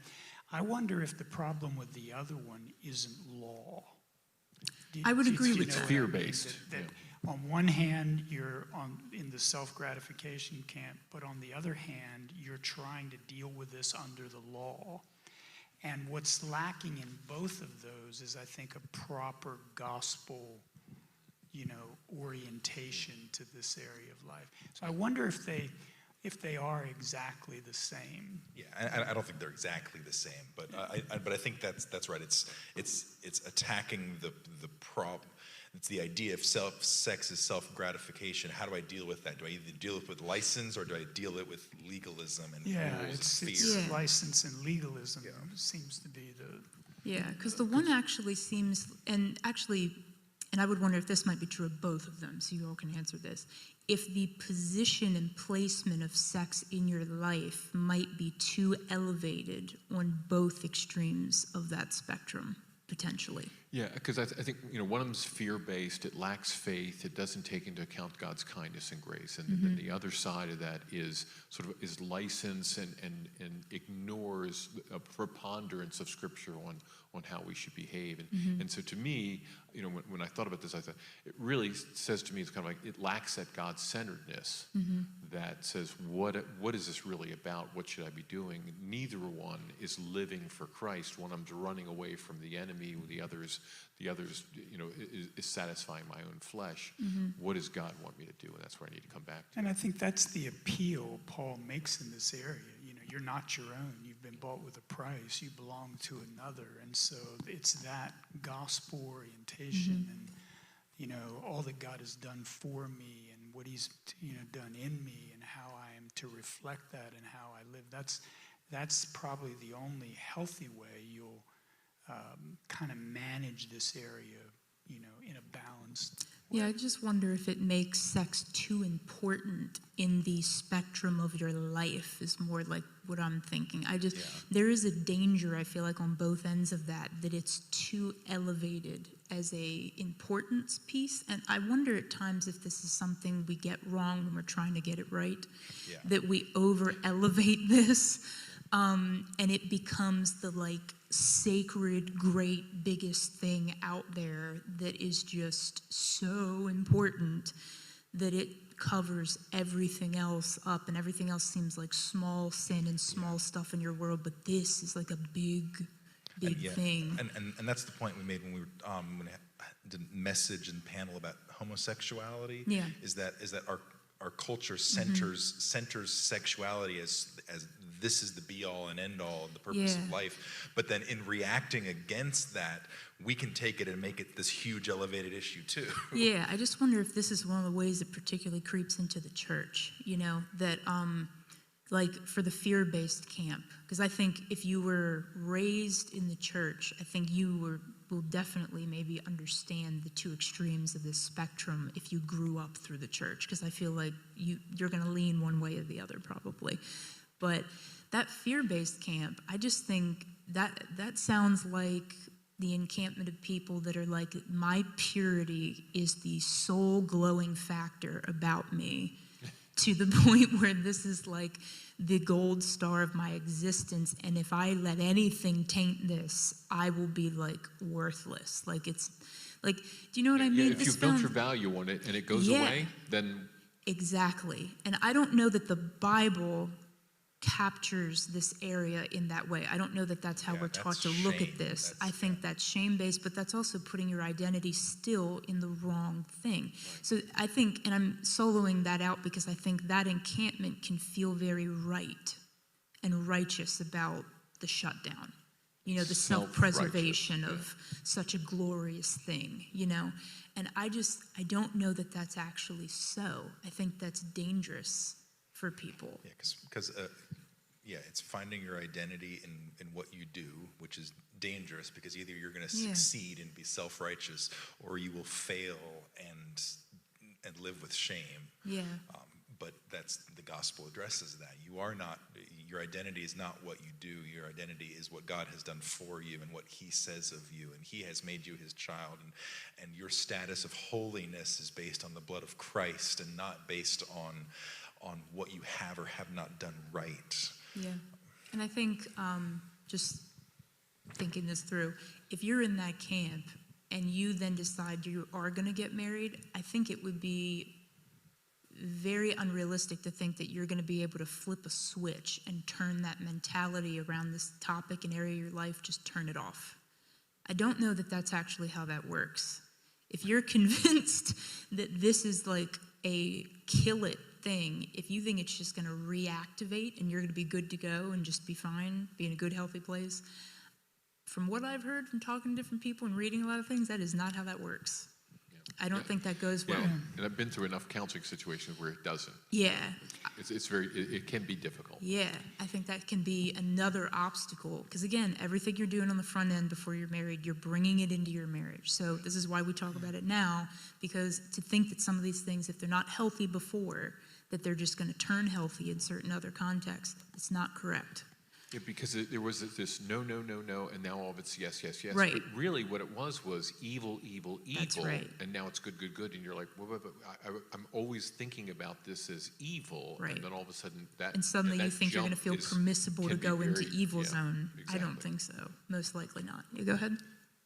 Nothing? Sorry. Well, I'm just thinking, I would want to balance that, because I think you're absolutely right. It can become too big and, too important. But I would want to balance that with not taking it lightly either, because there does seem to be something in Scripture about how sexual sin is really deeply connected with the core of who we are and our spirituality to some degree. I think that's often why sexual stuff is connected with idolatry, and why Paul kind of says there's something a little different about sexual sin in 1 Corinthians 6, because it's not like other sins. It's against your body in some kind of way that's a little different. Yeah. And so I wouldn't want to take it lightly in the desire not to make it too important, in life either. There's a balance there, I think. It's one of the most, amazing aspects of our humanity, but one of the most intimate representations of who God is in our humanity, in that I think it reflects the Trinity is not a sexual thing, obviously, but it reflects something about the intimacy in the Trinity that is deep and vast and unique in the oneness of it, that makes it a little special in certain ways, I think. Yeah. And so I think the solution is not elevating or minimizing this. It's elevating Christ at the center of this. It's that I'm not my own. I'm bought with a price. I belong to him. My body belongs to him. I'm for him. And elevate that, and these things start to fall into their proper alignment. It, as it's meant to be, I think still does call for a level of respect and, for this area where it's not taken so lightly, but still doesn't over-idolize it either. Yeah, and I don't know that this is kind of the same struggle in our day, but I think one of the things Paul's dealing with in Corinthians is this belief of the culture in that time that what you did with your body didn't matter. That it was your spirit that mattered, and physical things were unimportant. So you can go do whatever you want with that, and it doesn't matter. And I think Paul is trying to correct that abuse, and I'm not sure that's quite where we are in our culture today. But I actually think in a lot of ways, in some ways it is. Our culture is very mixed up on this, but I think the divorcing of my body from my spirit is an unbiblical concept, and I think it leads to things like it doesn't matter what I do on Saturday night as long as I come to church in the morning, that I can, just, Jesus forgives me. It doesn't matter what I do. Yeah. I think it gets to the root of a lot of our confusions about sexuality as sort of somehow divorced from biology. I think it's the same thing, as we've separated what God has intended to be together. Yeah, and because that's closer to the other end of the spectrum, away from the fear side. This is more the side of, I need to lean into this. And I think there's probably a large range of lies that probably live on that side as to why you might feel that that's important. And I'm sure they're different for different people, but several of those I think are very wrapped up. It's a blend of culture and things that are sort of ish scriptural. So you're getting things like, well, I won't know how to make somebody happy if I don't figure this out before I end up in a committed relationship. Or I won't know myself, so I won't know what makes me happy either, and then I'm going to end up miserable. Or how do I make sure that someone does know how to make me happy so I'm not miserable, locked into a different kind of relationship? It sounds like a lot of self-gratification. And it does, and I'm not saying that it isn't those things, but this is some of the stuff, if you're truly concerned about some of these things, because you do feel that this is a piece of your life, and you do have desires, and you're trying to balance all this stuff out, this is where some of those things can land you, because who wants to believe that if I mess this up, I'm going to be miserable? Do you know what I mean? That does have grip on people.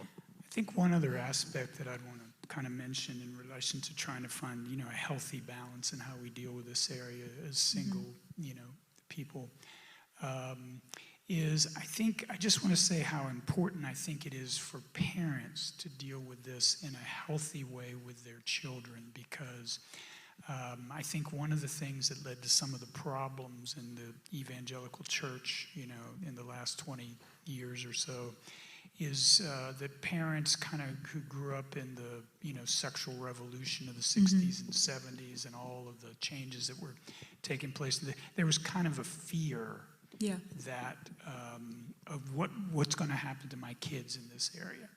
And I think sometimes the way that parents have handled that has been to produce some of these extreme kind of reactions. And so I think the importance of having a healthy, balanced approach to helping your kids understand sexuality, understand it as a gift from God, and help them navigate through that in a healthy way can go a long ways to helping you when you get to be an adult and maybe having a more balanced. Yeah, and that leads me kind of into where I wanted to go with this next, because I know what a lot of people refer to as the purity culture is a big thing that moves through the Christian community at large, and probably fair to say through this church as well to some extent, not necessarily as a movement, but just the whole gist of that.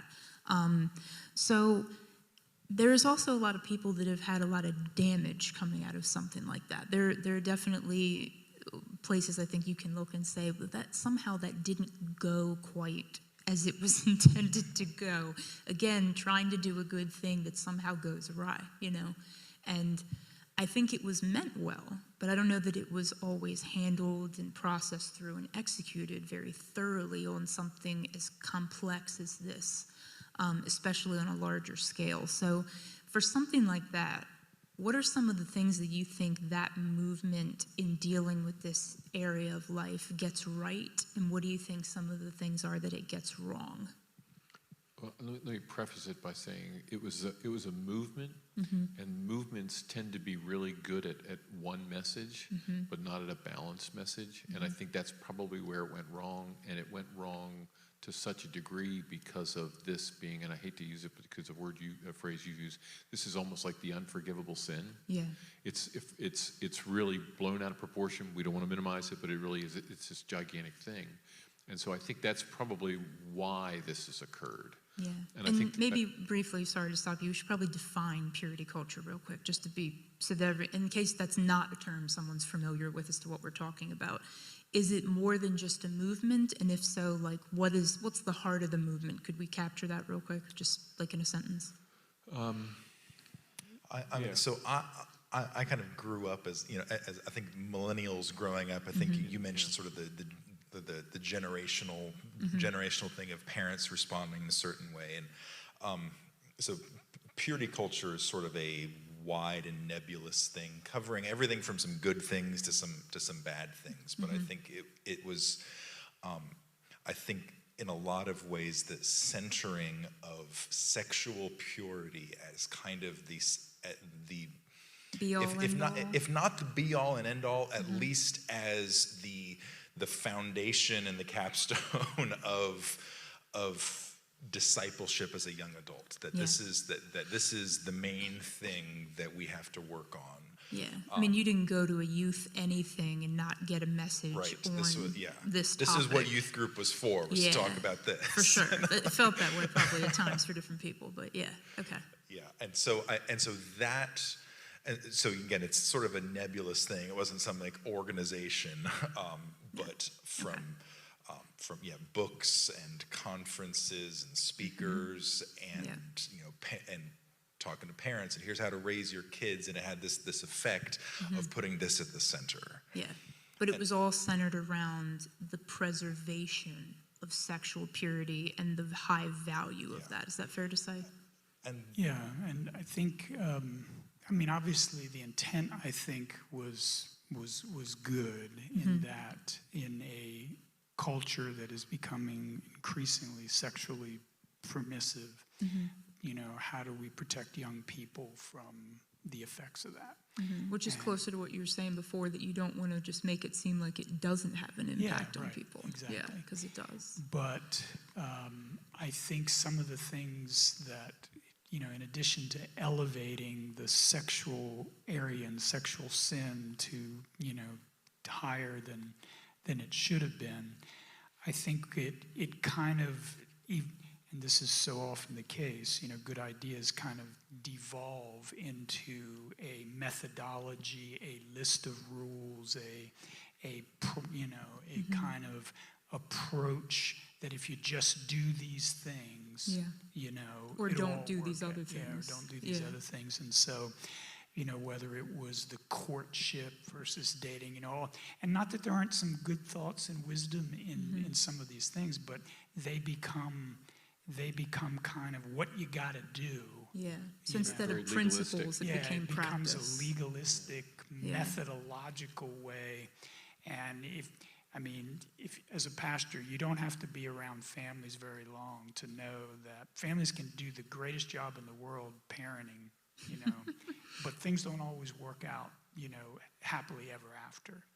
And so I think that's kind of the same problem in this area, this idea that if we just do all the things, all these things right. And whereas, so parents absorb, there are lots of kind of good principles and ideas, but a lot of times parents absorbed them as this is the magic bullet to produce good kids. And so we have to do this or things will go badly. And kids absorbed it as, if I don't do this, then Jesus is mad at me and like my life is ruined. Or I'm not as valuable. Or I'm not as valuable. And one of the really destructive ideas that I think came out of this is that if you fail in this area, your marriage is your life is going to be, indelibly affected by that. Your marriage, you won't be able to present yourself to your spouse, or like someone that maybe did wait, they won't want you. Like you're unvaluable, there's you're unattractive. It's like you're tainted now. Yeah. And And some of it was just, you'd hear people say, we're now courting. I said, well, tell me what that means. It just sounded exactly like dating to me, but we don't date. No, we're not dating. We're courting. Because that's a bad word. Right, and it was really very courting legal. Is God honoring, George. That's right.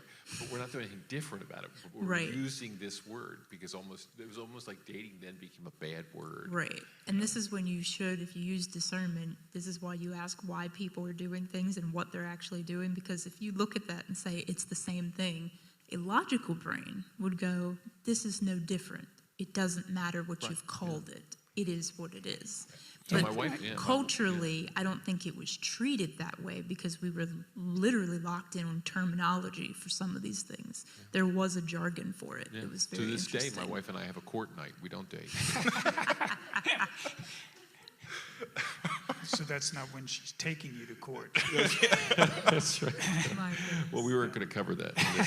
That's a different conversation. I think the purity culture, that in the attempt to make this work, they lost the heart of it and replaced it with form. Yeah. And when you're particularly dealing with young people who are, in many cases, still sorting out where they're at in regard to their faith, if they, are even in a place where they've kind of come to faith in Christ, it's that A it bunch just of rules turns is into not a bunch a of good method, rules, usually. often with a fear-based motive, and fear-based motives are very easily produce shame. Yeah. And if you have a rebellious young person, throwing fear-based motivation at them is very possibly going to make them turn and run the opposite direction, because I don't think they want to take any part in that. They're not interested in that kind of a plan. Yeah, and I think there's just so many, like you said, there's lists of things. We don't do this. I've kissed dating goodbye because of this, and we don't do this because of this, and we don't do this because of this. But where was the part about, about being God-centered and about this being a reflection of that covenant relationship, and we want to turn those feelings into a better understanding of God and His relationship with us. And I think that's where, again, when you've got this, every message on a Sunday morning is not balanced.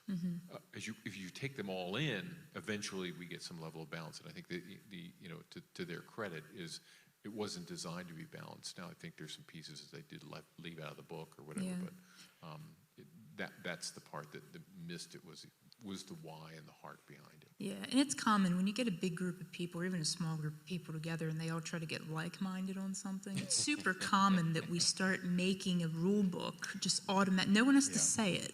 It just kind of starts happening. It becomes the culture and the way that we do things. And because everyone's accepting of it, they're all kind of in agreement, it becomes the good way to do something. And so you just don't deviate from that. And I think this kind of turned into that, even though I don't know that's what the intention was.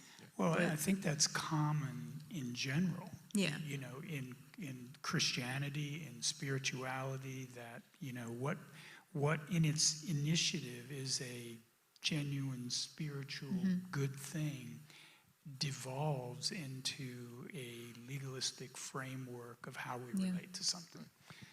And you can tell that's happened because it when it devolves, it creates its own language. So it's like no dating, courting, so. Yeah.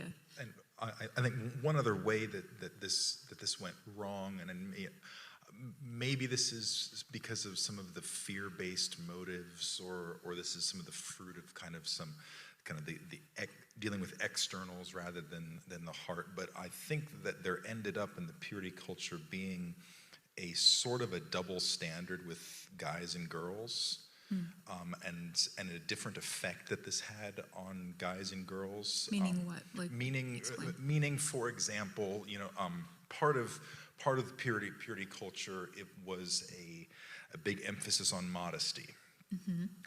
Somehow that only talking about girls, not about guys. And of course, modesty is good. Modesty is important. But it almost became, and I'm not quite sure, how this happened, but it became that the boys' struggle with lust is girls' problem. Yeah. And so the solution to lust is that girls have to dress a certain way, not that boys have to cut off their hand and chop up, gouge out their eye, which is what Jesus said. Yeah. The responsibility for that somehow got shifted. And it wasn't even a main piece of, I think, the purity culture thing. It was like a side attachment piece, just because you were trying to maintain the sense of people's purity. Yeah, and again, like, we are responsible for one another, and modesty is important, and yet somehow that got lost in translation and applied differently. But one of the big, I think, maybe things that I would take away from looking at this from where I'm sitting is it created a lot of rules of conduct and behavior, and modesty would be another example of that. But if we look in Scripture, I don't know that there's any dating modesty rules anywhere that I'm aware of. There are some. When you want to get married, you send your servant about 200 miles away to find a woman that you've never met. Right. And you give him a couple things that if God does this, that's the one. All right, thanks, Abraham. And I'm still on record as liking arranged marriages, so I just want to. Okay. Noted. But like, I'm going to go back and say it again. There is no rule list for those things. It's not in there. There is no like list of ways to make sure you dress modestly. There is no list of ways that if you have interest in someone, this is how you must pursue them and this is the only right way to do it. There's a lot of heart and intent speak, I think, that's in Scripture. But there is no one right way to do a lot of the other things that came out of a movement like this. I'm pretty sure there's one. a verse about how girls' skirts can only be like 2 inches above the knee. That's in the Bible, right? Well, I think you go in a department store, there's a sign that says these are the one-piece bathing suits and they're not sinful, and these are the two-piece bathing. Those ones were sinful. Right. So. Yeah, I think what the Bible gives us in things like this is it really works hard to help us understand love. Mm-hmm. And in what we're to do is to apply what, godly love looks like in these situations. So, modesty is a matter of a heart issue and how I apply principles of how God wants me to be loving towards, my fellow brothers and sisters in Christ. Mm-hmm. It's not intended to create a set of rules, but a desire to serve, to serve others in love. Mm-hmm. And I think that's the way the Bible approaches so many of these kinds of things. It's not about an external framework as much as it is working through and, what does love look like in this situation? Yeah, and just to comment on you're talking Old Testament? Is that what nonsense you're spewing at me right now? No, I'm saying that there isn't such a verse. Okay, because I'm like, if you're going to throw some Old Testament nonsense at me, we're not under the law anymore, Brendan. There is no verse that says that. Just clarifying for anyone who doesn't know you and doesn't know that you're kidding. I just want to make sure we get that out there. Okay, so that's something we could probably spend a ton of time on, honestly, unpacking that. So I'm going to move on, but if that's something we ever need to revisit, maybe one day we'll do that and we can go more in depth. But other heavy things that I'm going to drop with us today are outlets such as pornography or masturbation healthy biblical alternatives to dealing with sexual desires as a single person, since they do not involve other people? No, for 2 reasons. Is that the right answer, guys? No, for 2 reasons. One is because they do involve other people. Lust involves other people. Pornography involves other people. When you're watching pornography, it's involving other people. And so, so first of all, that's just a lie straight up to think that it doesn't harm anybody but me. Pornography is a hotbed of sexual violence and sexual exploitation and human trafficking. Like, it's a justice issue. It's evil. Well, our world's going to tell you it's sexual empowerment, Brendan. This is the choice of people to do what they want with their bodies. So how do you respond to that? So even outside of the Christian community, there's an increasing movement to crack down on porn sites because of their connection with human trafficking and child pornography and things like that. And so even from the more permissive side of things, even they say this is bad. Like Visa and MasterCard recently suspended all their transactions with Pornhub because it was found that Pornhub was like covering up sexual exploitation of minors and stuff. Like, there's like a lot of bad stuff. So it does involve other people. Whether you're watching a screen or thinking about somebody, it's other people. So first of all, that's just a false premise. Secondly, pornography and masturbation it's getting the whole purpose of sexuality wrong, as it's self-gratification and not a vehicle for self-giving love in a covenant relationship. Yeah, I find this one an interesting one because there's, within the Christian community on both of these points, there's actually a fair amount of disagreement on this, which I find very interesting. I do, because there is encampments for both of these that would support both of them for different reasons, an attempt to use some kind of biblical premise for that. Yeah, I think just another thought on that. I had one. slipped out of my head. Yeah, but this goes back to what we've talked about the whole time, which is does not reflect, pornography, masturbation does not reflect a covenant relationship. Pornography and masturbation, I would say it's a broken industry, but it's like it sounds like it was fixed at some time. The suicide rate for sex workers, the sexual it's a fallen industry, and this is not, the faithfulness of God is not reflected in this in any way. So it's I'd be interested to read some of that just to see how they defend it. But you can't defend it on Scripture, and you can't defend it on the character of God, and you can't defend it on the relationship that we have with God. So after that, whatever tiers they're using to defend that have to be pretty weak. Yeah. Did you have a thought? Did it come back? I did. It came back to me. All It right, just let's takes do a little time. I think one of the ways I would think about this is, when God gives gifts, and we talked about this before, there's a context that those gifts are to function in. And to take a gift and use it in a way that's outside of the context that God, designed for it, is usually sin. And so sexuality is a good gift. And so sexual love, sexuality, sexual love is a good gift from God. But I think pornography and masturbation and those things, they take it out of the context that it was designed for. So, one of the illustrations somebody used once time that kind of stuck with me is, they said, parental love is a good thing, right? The love of a parent for their children. And sexual love is a good thing in the context of marriage. But if you take sexual love and mix it with parental love, it becomes an evil thing. Yeah. And so I think, sexuality was designed by God to operate in a context. And it is a good blessing in that context.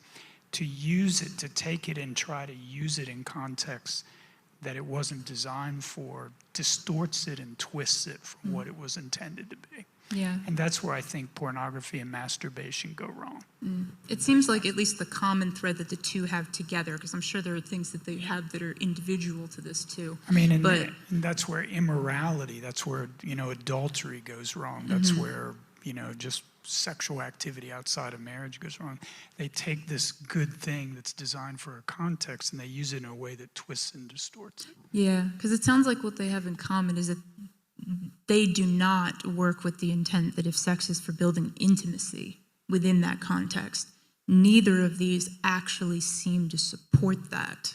Right. At least in the conversation that we're having at this point. Both of these are topics, just for anyone listening, that are probably going to get revisited in the next panel, because they're also going to be relevant to our marriage discussion. Because it's in that context that self-giving, covenant of mutual love and intimacy is where it's made possible. And it's designed to be a blessing. Right. And as a matter of fact, not only is it not involve intimacy, but it also is callousing the heart against that within that act. Yeah. So I don't know, would it be fair to say that in some ways it either creates a false sense of it, or that in some ways reorients your sense of intimacy to things that maybe aren't even meant for you to try to have that kind of a connection with them? Be that you alone by yourself or intimately connected to something else as you engage that. I might call it a counterfeit form of intimacy. Yeah. Okay. Interesting. Well, again, we're going to continue. We'll flesh that out maybe a little bit more in our next conversation, because that's something that isn't just a part of our single and sexuality conversation. I think that's something that we have as a big piece of the other one as well. But it sounds like we're saying it's fair to say these are not outlets, though, that you would say if you're one of those people who's wrestling and you're trying to get by in waiting to have sex with a person because you're thinking this is somehow keeping you preserved for your marriage, that's not what we're saying is functional or true or going to work. We are not agreeing that that's going to work out. Okay. So We have some questions that people have texted in, so I want to make sure we get to these. To what extent do you think Christians are called to avoid situations in which others could doubt their sexual purity, even though no sin is committed? For example, traveling with or staying the night with a boyfriend or girlfriend before marriage. I want to avoid the appearance of evil if it were to cause others to sin, but feel very free in my conscience in the sight of God.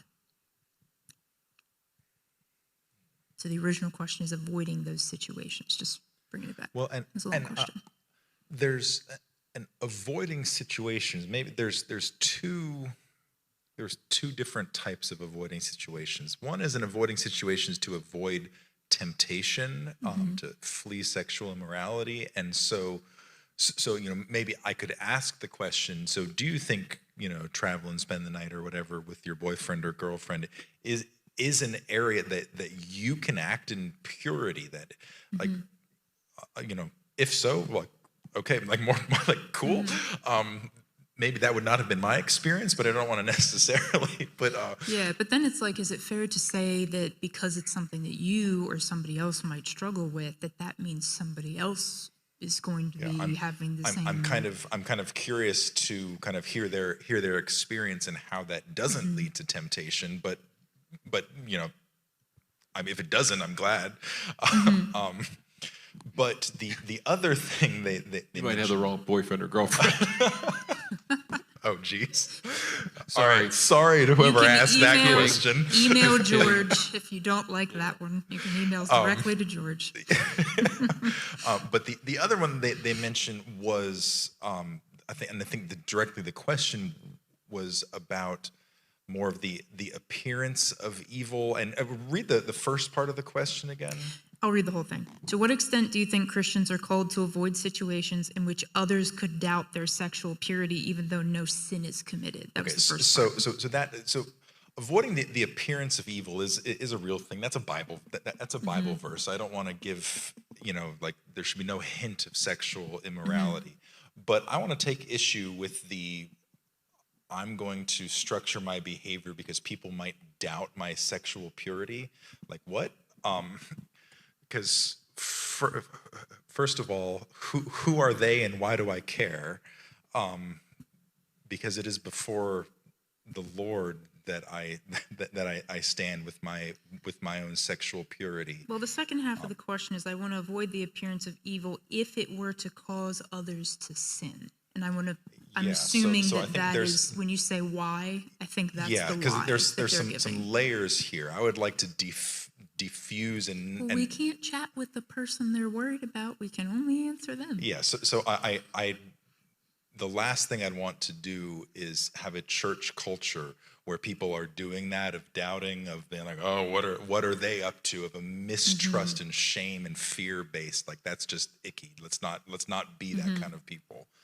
Well, maybe there's a conversation. I mean, I don't know who we're talking about, right? So, like, maybe there's a conversation needs to be had between those people as to the why, once again. Because, again, if we're talking, we don't want to make the same mistakes as purity culture movements, where it became a behavior instead of a reason. Yeah. Then maybe the why is a conversation that needs to be had to figure out if there's something legitimate under there to consider. But what might be legitimate there, if we understand, if I'm understanding the question correctly, is the person said, don't want to cause another person to sin.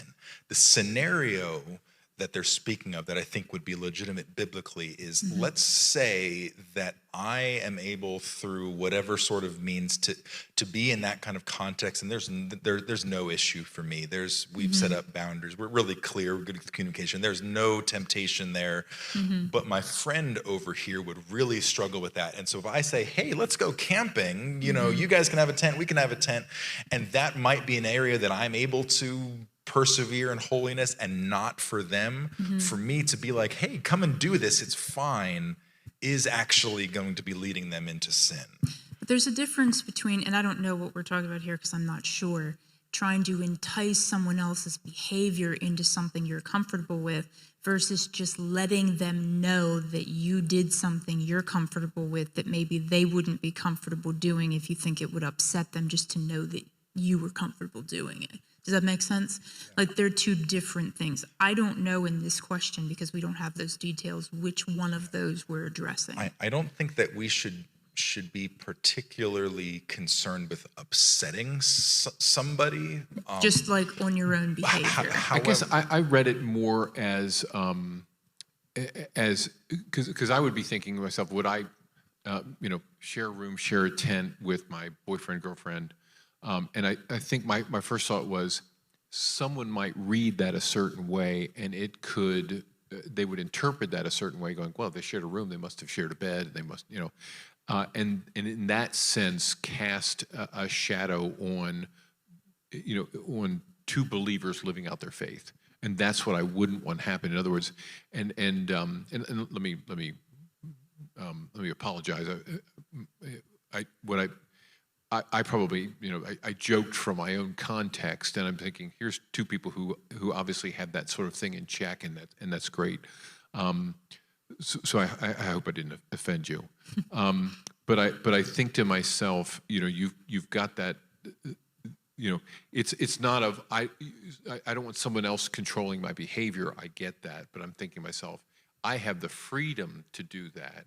But but is that a good thing? Yeah. So in my freedom, this is Don's message last week, Greg's message this week. I'll be talking about this next week. Is in my freedom, don't use my freedom in Christ in a way that would cause someone else to stumble into sin, and the way that and that's in causing them to violate their own conscience. But through enticement.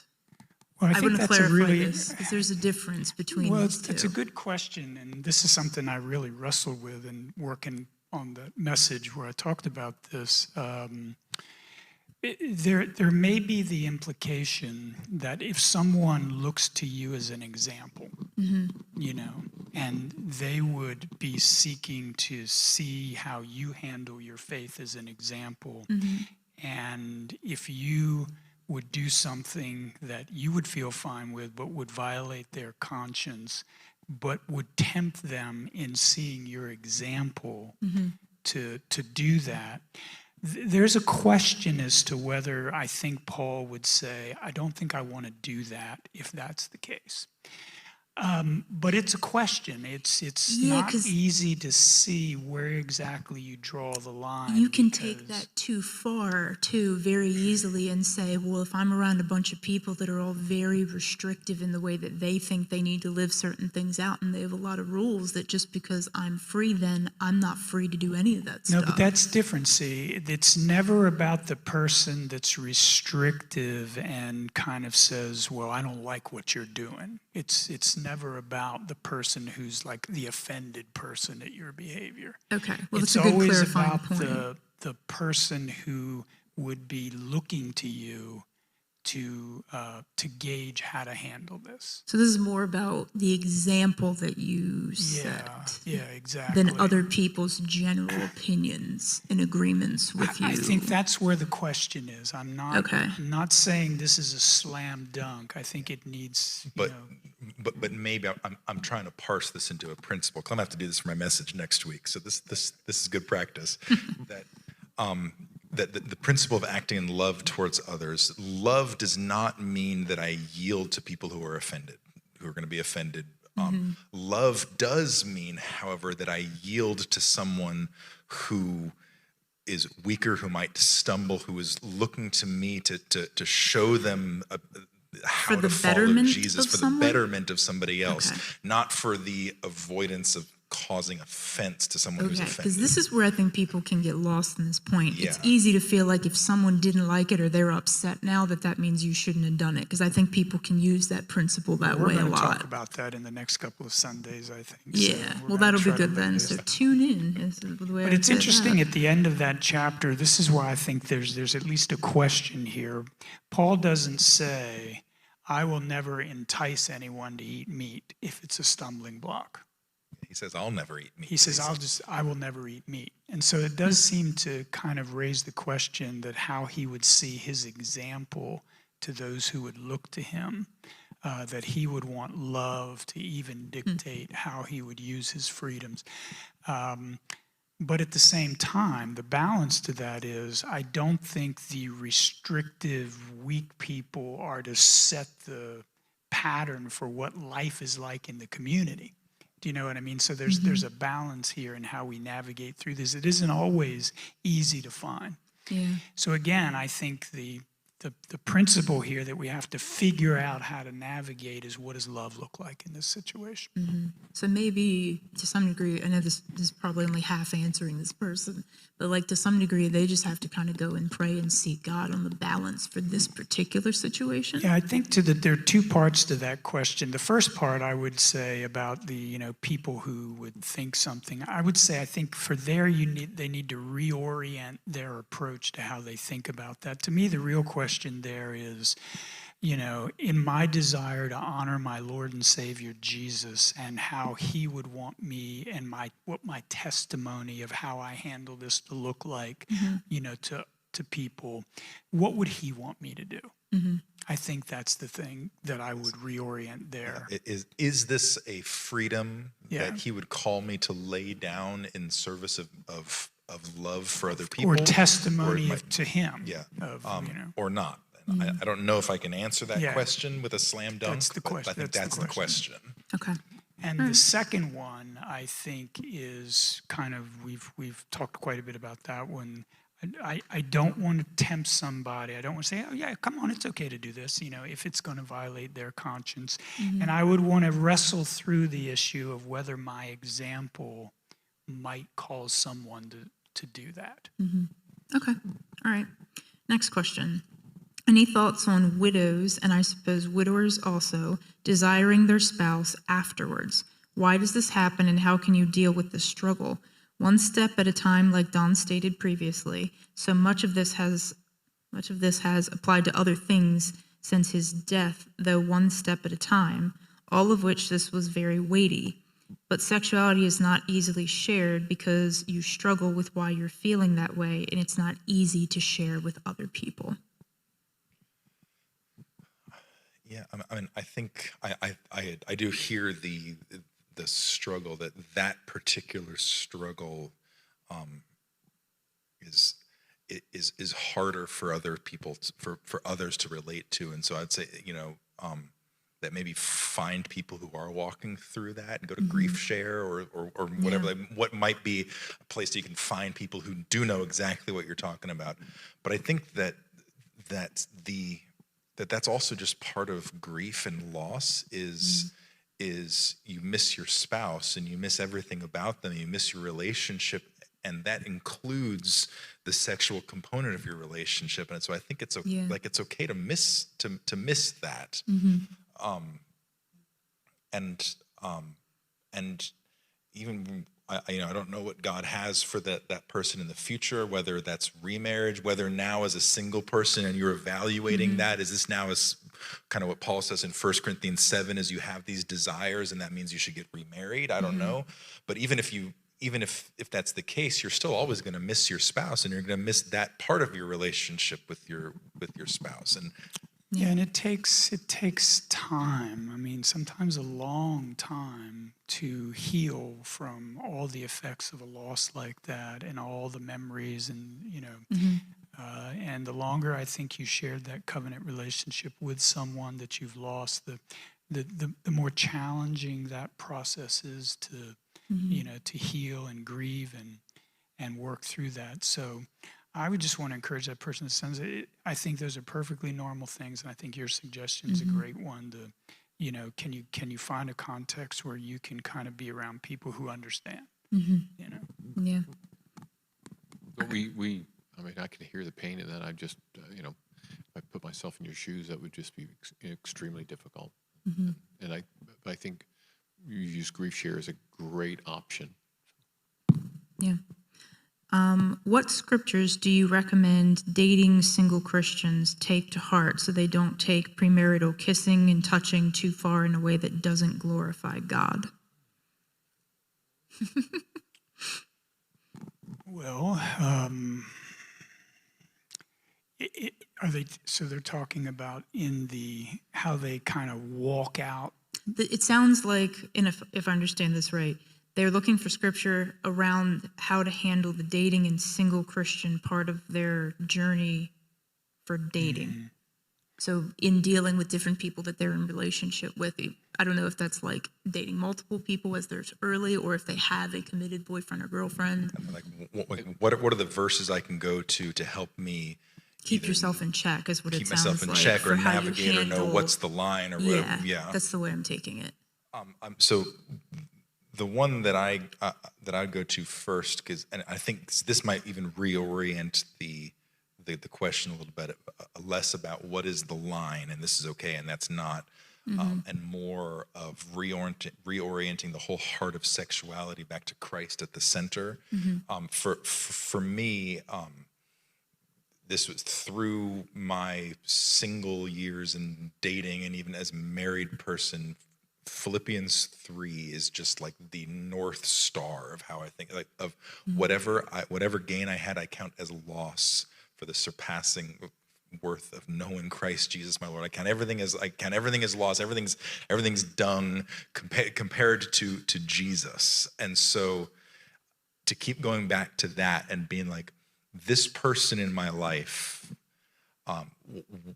all of the joy that I have of being with them, the excitement, the desire I have, this is trash compared to the surpassing worth of knowing Christ Jesus my Lord. And to lean into that and be like, God, please help me to experience the fullness of that more. That I think will do more good for sexual purity than saying, here's the line, don't cross it. Yeah. I mean, a couple other thoughts would be, and this might sound a little weird, but I think 1 Corinthians 13 is a place that I would go, because that's obviously all about love. And I think if we live out what godly love looks like in how we relate to other people, for instance, love doesn't seek its own, right? So love honors. And so I think love is patient. Yeah, I think those are things that can help set some parameters for what a relationship should be. And then I think, there are places like Ephesians 5 in the early part of that chapter that kind of set some guidelines as to, avoiding immorality and certain things that would kind of cross over from what that kind of a biblical love would look like as you seek to live that out. So those would be a couple that come to mind. I mean, I don't know that there's passages that talk about dating and, But guarding your heart and how to love people, I think things like that that's in there. Yeah, and being aware of the, how the tendency to self-deception, I think James 4 is always a very helpful passage about how desire and temptation works, and how we are deceived by our own desires, Yeah. I'm not going to use the scripture. I'm just going to say a practical thing, so I hope that's okay. But I think one thing to note is the Bible is giving you a very well-rounded picture of biblical love. But I think sometimes as people, we can get trapped in pocketing love a little bit differently, like in our earth conception of it. So sexual love is its own thing, but then there's other types of relationships that are loving, but they're all expressed a little bit differently. And I think that you can be a little bit more, I would challenge someone to be more dynamic in the way that they're willing to love somebody than just orienting around a sexual kind of love. I think there's probably more ways that you could challenge yourself to be creative, to truly care for somebody, than to just focus on that one. I would personally wonder if sometimes we're too locked in on that. I'm not saying it's not a piece, but I wonder sometimes if it's more dominant in our headspace as the main way to love somebody when you're in a romantic relationship. And I question at times the majority of a marriage is not spent in a sexual love context. It's loving in far more dynamic ways than that. And I think that's just, again, as a symptom of our culture making this the be-all, end-all, and centering this. It's really sad if that every kind of relationship just gets reduced to sex, that there's so much more to the human experience than that. Yeah. And I wonder, we kind of ran across this when we were kind of studying out marriage and divorce, whether there can be a misconception in the Christian community a little bit that the marriage covenant is primarily a sexual kind of covenant as opposed to kind of a covenant of companionship. Yeah. And Which if would you be put the worth dipping emphasis into in the wrong next time. place. Yeah. That would be worth dipping into probably on our next discussion, Yeah. actually, because I think that'll fit in there quite nicely. But closing thoughts on that? Anything else anyone wants to say? A couple. Colossians 3, I think it's 22 and 23, where I've been crucified with Christ and I no longer live. And it's that sense of this is not about me. It's about God and that relationship and reflecting that. And then the other one was the James 4 passage and there's lots of really good messages about, a desire becoming a temptation, becoming a demand, and keeping that in check. Did you have something? No. Okay. All right. Well, in that case, we don't have any other questions for this one, so we're going to wrap it up. I know that we've gone way over. I actually have a question. Oh, okay. We're not going to wrap it up then. This might be a question that's helpful for parents with teens or young adults. Okay. Because through this process of coming up with questions and then this conversation, I have been watching the two of you. That this is your dad. It is. And so this is in case you didn't know. Yes, it is. And I'm seeing you guys are having a really open conversation about this, and I know, like you've mentioned, it's you guys real open because we're being live streamed. It's real open. It's as open and I as know it that gets. you guys have had these conversations like at home and stuff, but I'm just observing here. So you're asking your dad questions about pornography and masturbation.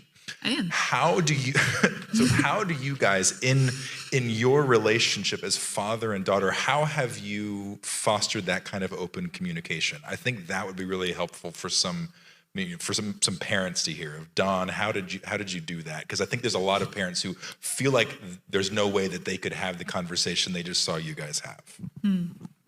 That's a good question. Well, a couple things I would say. One is I think in the way as parents we tried to walk through with our girls was to try to be honest and open and help them understand things. But I wouldn't take the bulk of the credit for that. I would give Margaret, my wife, most of the credit for that because we had Good girls. job, Margaret. Then I think she was the main one who did a lot of that interaction with them because, they're girls, she's a girl, and it just seemed to be more natural. But I think the culture of our home has always been one where there weren't taboo subjects, there weren't things that we couldn't talk about or wouldn't talk about or didn't feel comfortable, and they could ask anything. And, and so we've had conversations over the years about some of these things. And I just don't know that that's been the kind of the culture of our home where we tried to shelter and shepherd, shelter from these kinds of things. I don't know. Let me get your take on that maybe more. Yeah, I don't disagree with that. I think that's true. I think the only thing that I would probably add to that is I don't know, just to piggyback on what you're saying, because you're saying like mom was a big piece of that, and I think that's true. But I think there are other factors that can sometimes help facilitate some of those conversations that are meaningful maybe to your kids. Because I know like in our house, for me, the way that I process things is a little bit different. And so, but you're more like me out of anyone that's in our family. So when I have something I need to parse through, I often would go to him. And that would include something like this for me. But because the gender probably wasn't my bigger obstacle, it was more for me to have the relationship, even though we're not the same gender, to be comfortable enough to do that, to not be embarrassed or ashamed of whatever I would be asking to talk about or made to feel silly or stupid for questioning it. But more that I felt like it was a helpful conversation too. Not because he had all the answers, that wasn't more so what made it helpful, but that he was willing to, he could work with me to communicate what he did have to me in a way where I could get it. I think different people with their kids have different relationships. So I don't want people to think because like if you have all sons or you have all daughters, that means just have those chats with the matching gendered parent. I think it can be very helpful to have it with the not matching gendered parent. I don't want to make people think that like that's the only person who can talk to them. I think it actually helps when they're not the only person that talks to them about those kinds of things. Because that's more like I'm not saying it's this, but it can feel like, well, we don't all talk about that. And see, that's a different message. You don't have to say it, but sometimes it can communicate that. We're like, well, we don't talk about that with the guys around or whatever. There's a lot of pieces to this, and I think you want to be able to have those conversations. They don't always have to be private like that, I don't think. Because again, this isn't shameful content. And if this really is something that we want people to be able to talk about open and honest, then you want to treat it like that. So don't put it in these, like, we got to do it behind closed doors. And I mean, I'm not saying go talk at youth group in front of everybody. That's not what I mean. But like, have those conversations within your home, that it's open within your home. I'm not saying it's to be open everywhere where you go, because obviously you want to be respectful with how you handle content like this, but you want to have it open in your house. And I think it's a trust issue is really what I think it comes down to. And that's built on other things that you handle with your kids, not just sexual ones. These are maybe the ones, since things like this can hold a lot of shame and guilt, I think this is, I don't want to say it's like a level up, but in your parental trust meter, you don't start here often. I think you build to here. You have the front end of dealing with your child's life and their sins and mistakes and struggles and thoughts and things, that how you handle those, if you're freaking out, if you go, well, why would you do that? Or what's wrong with you? You're thinking about that, or that you would be interested in that person. If your kid tells you they have a crush on somebody, don't panic. If you flip out when they do that, they are not, if they then have a sexual struggle, going to come share that with you, because they don't want that again. Yeah, so some of this is up to you. And if you did, or you're a parent who has freaked out, I think there's a way to redeem that. You need to be honest. I think when you're not open and honest about these kinds of things in your life, your kids pick that up more than what you say. So if you're living and you're uncomfortable around this content, I don't think they're going to learn to be comfortable around this content. I just don't think they can get that from you. So if you have something you want your kids to get like this, ask yourself, I think, if you're there. Because if you're not there, I don't know that you can teach them that. If I might comment, having kids. You may. But I think I'm not going to say anything she didn't say. I'll just take two words out of what she said: trust and shame. Yeah. And those are the keys, is that you build that trust over since they were tiny. And the other thing is, if I don't want to talk about it, my question is, am I ashamed of that? And if they don't want to talk to me about it, is it because they're ashamed of something? Yeah. And if that's the case, it goes back to that I haven't built I either reacted poorly and then didn't transparently come back and say, listen, I'm sorry. Yeah. And I haven't built an environment of trust where they feel like, hey, I can go to dad and ask him anything. Yeah. Shame is very transferable too, as a emotional response. So if you're carrying some of that around this, you may not have to say a word, but your kids will pick up on that and they will start to carry it.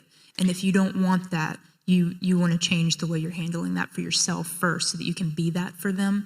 But if you have messed up, be humble, just apologize. I mean, people forgive each other all the time, honestly, for all kinds of things. Yeah. Things like this are built. Just because you're at 0, or even if you're a negative number with this, I think there's the possibility for you to keep entering into that trust and openness and humility to see and start small and build your way back up with your kid. I don't think it has to be too late.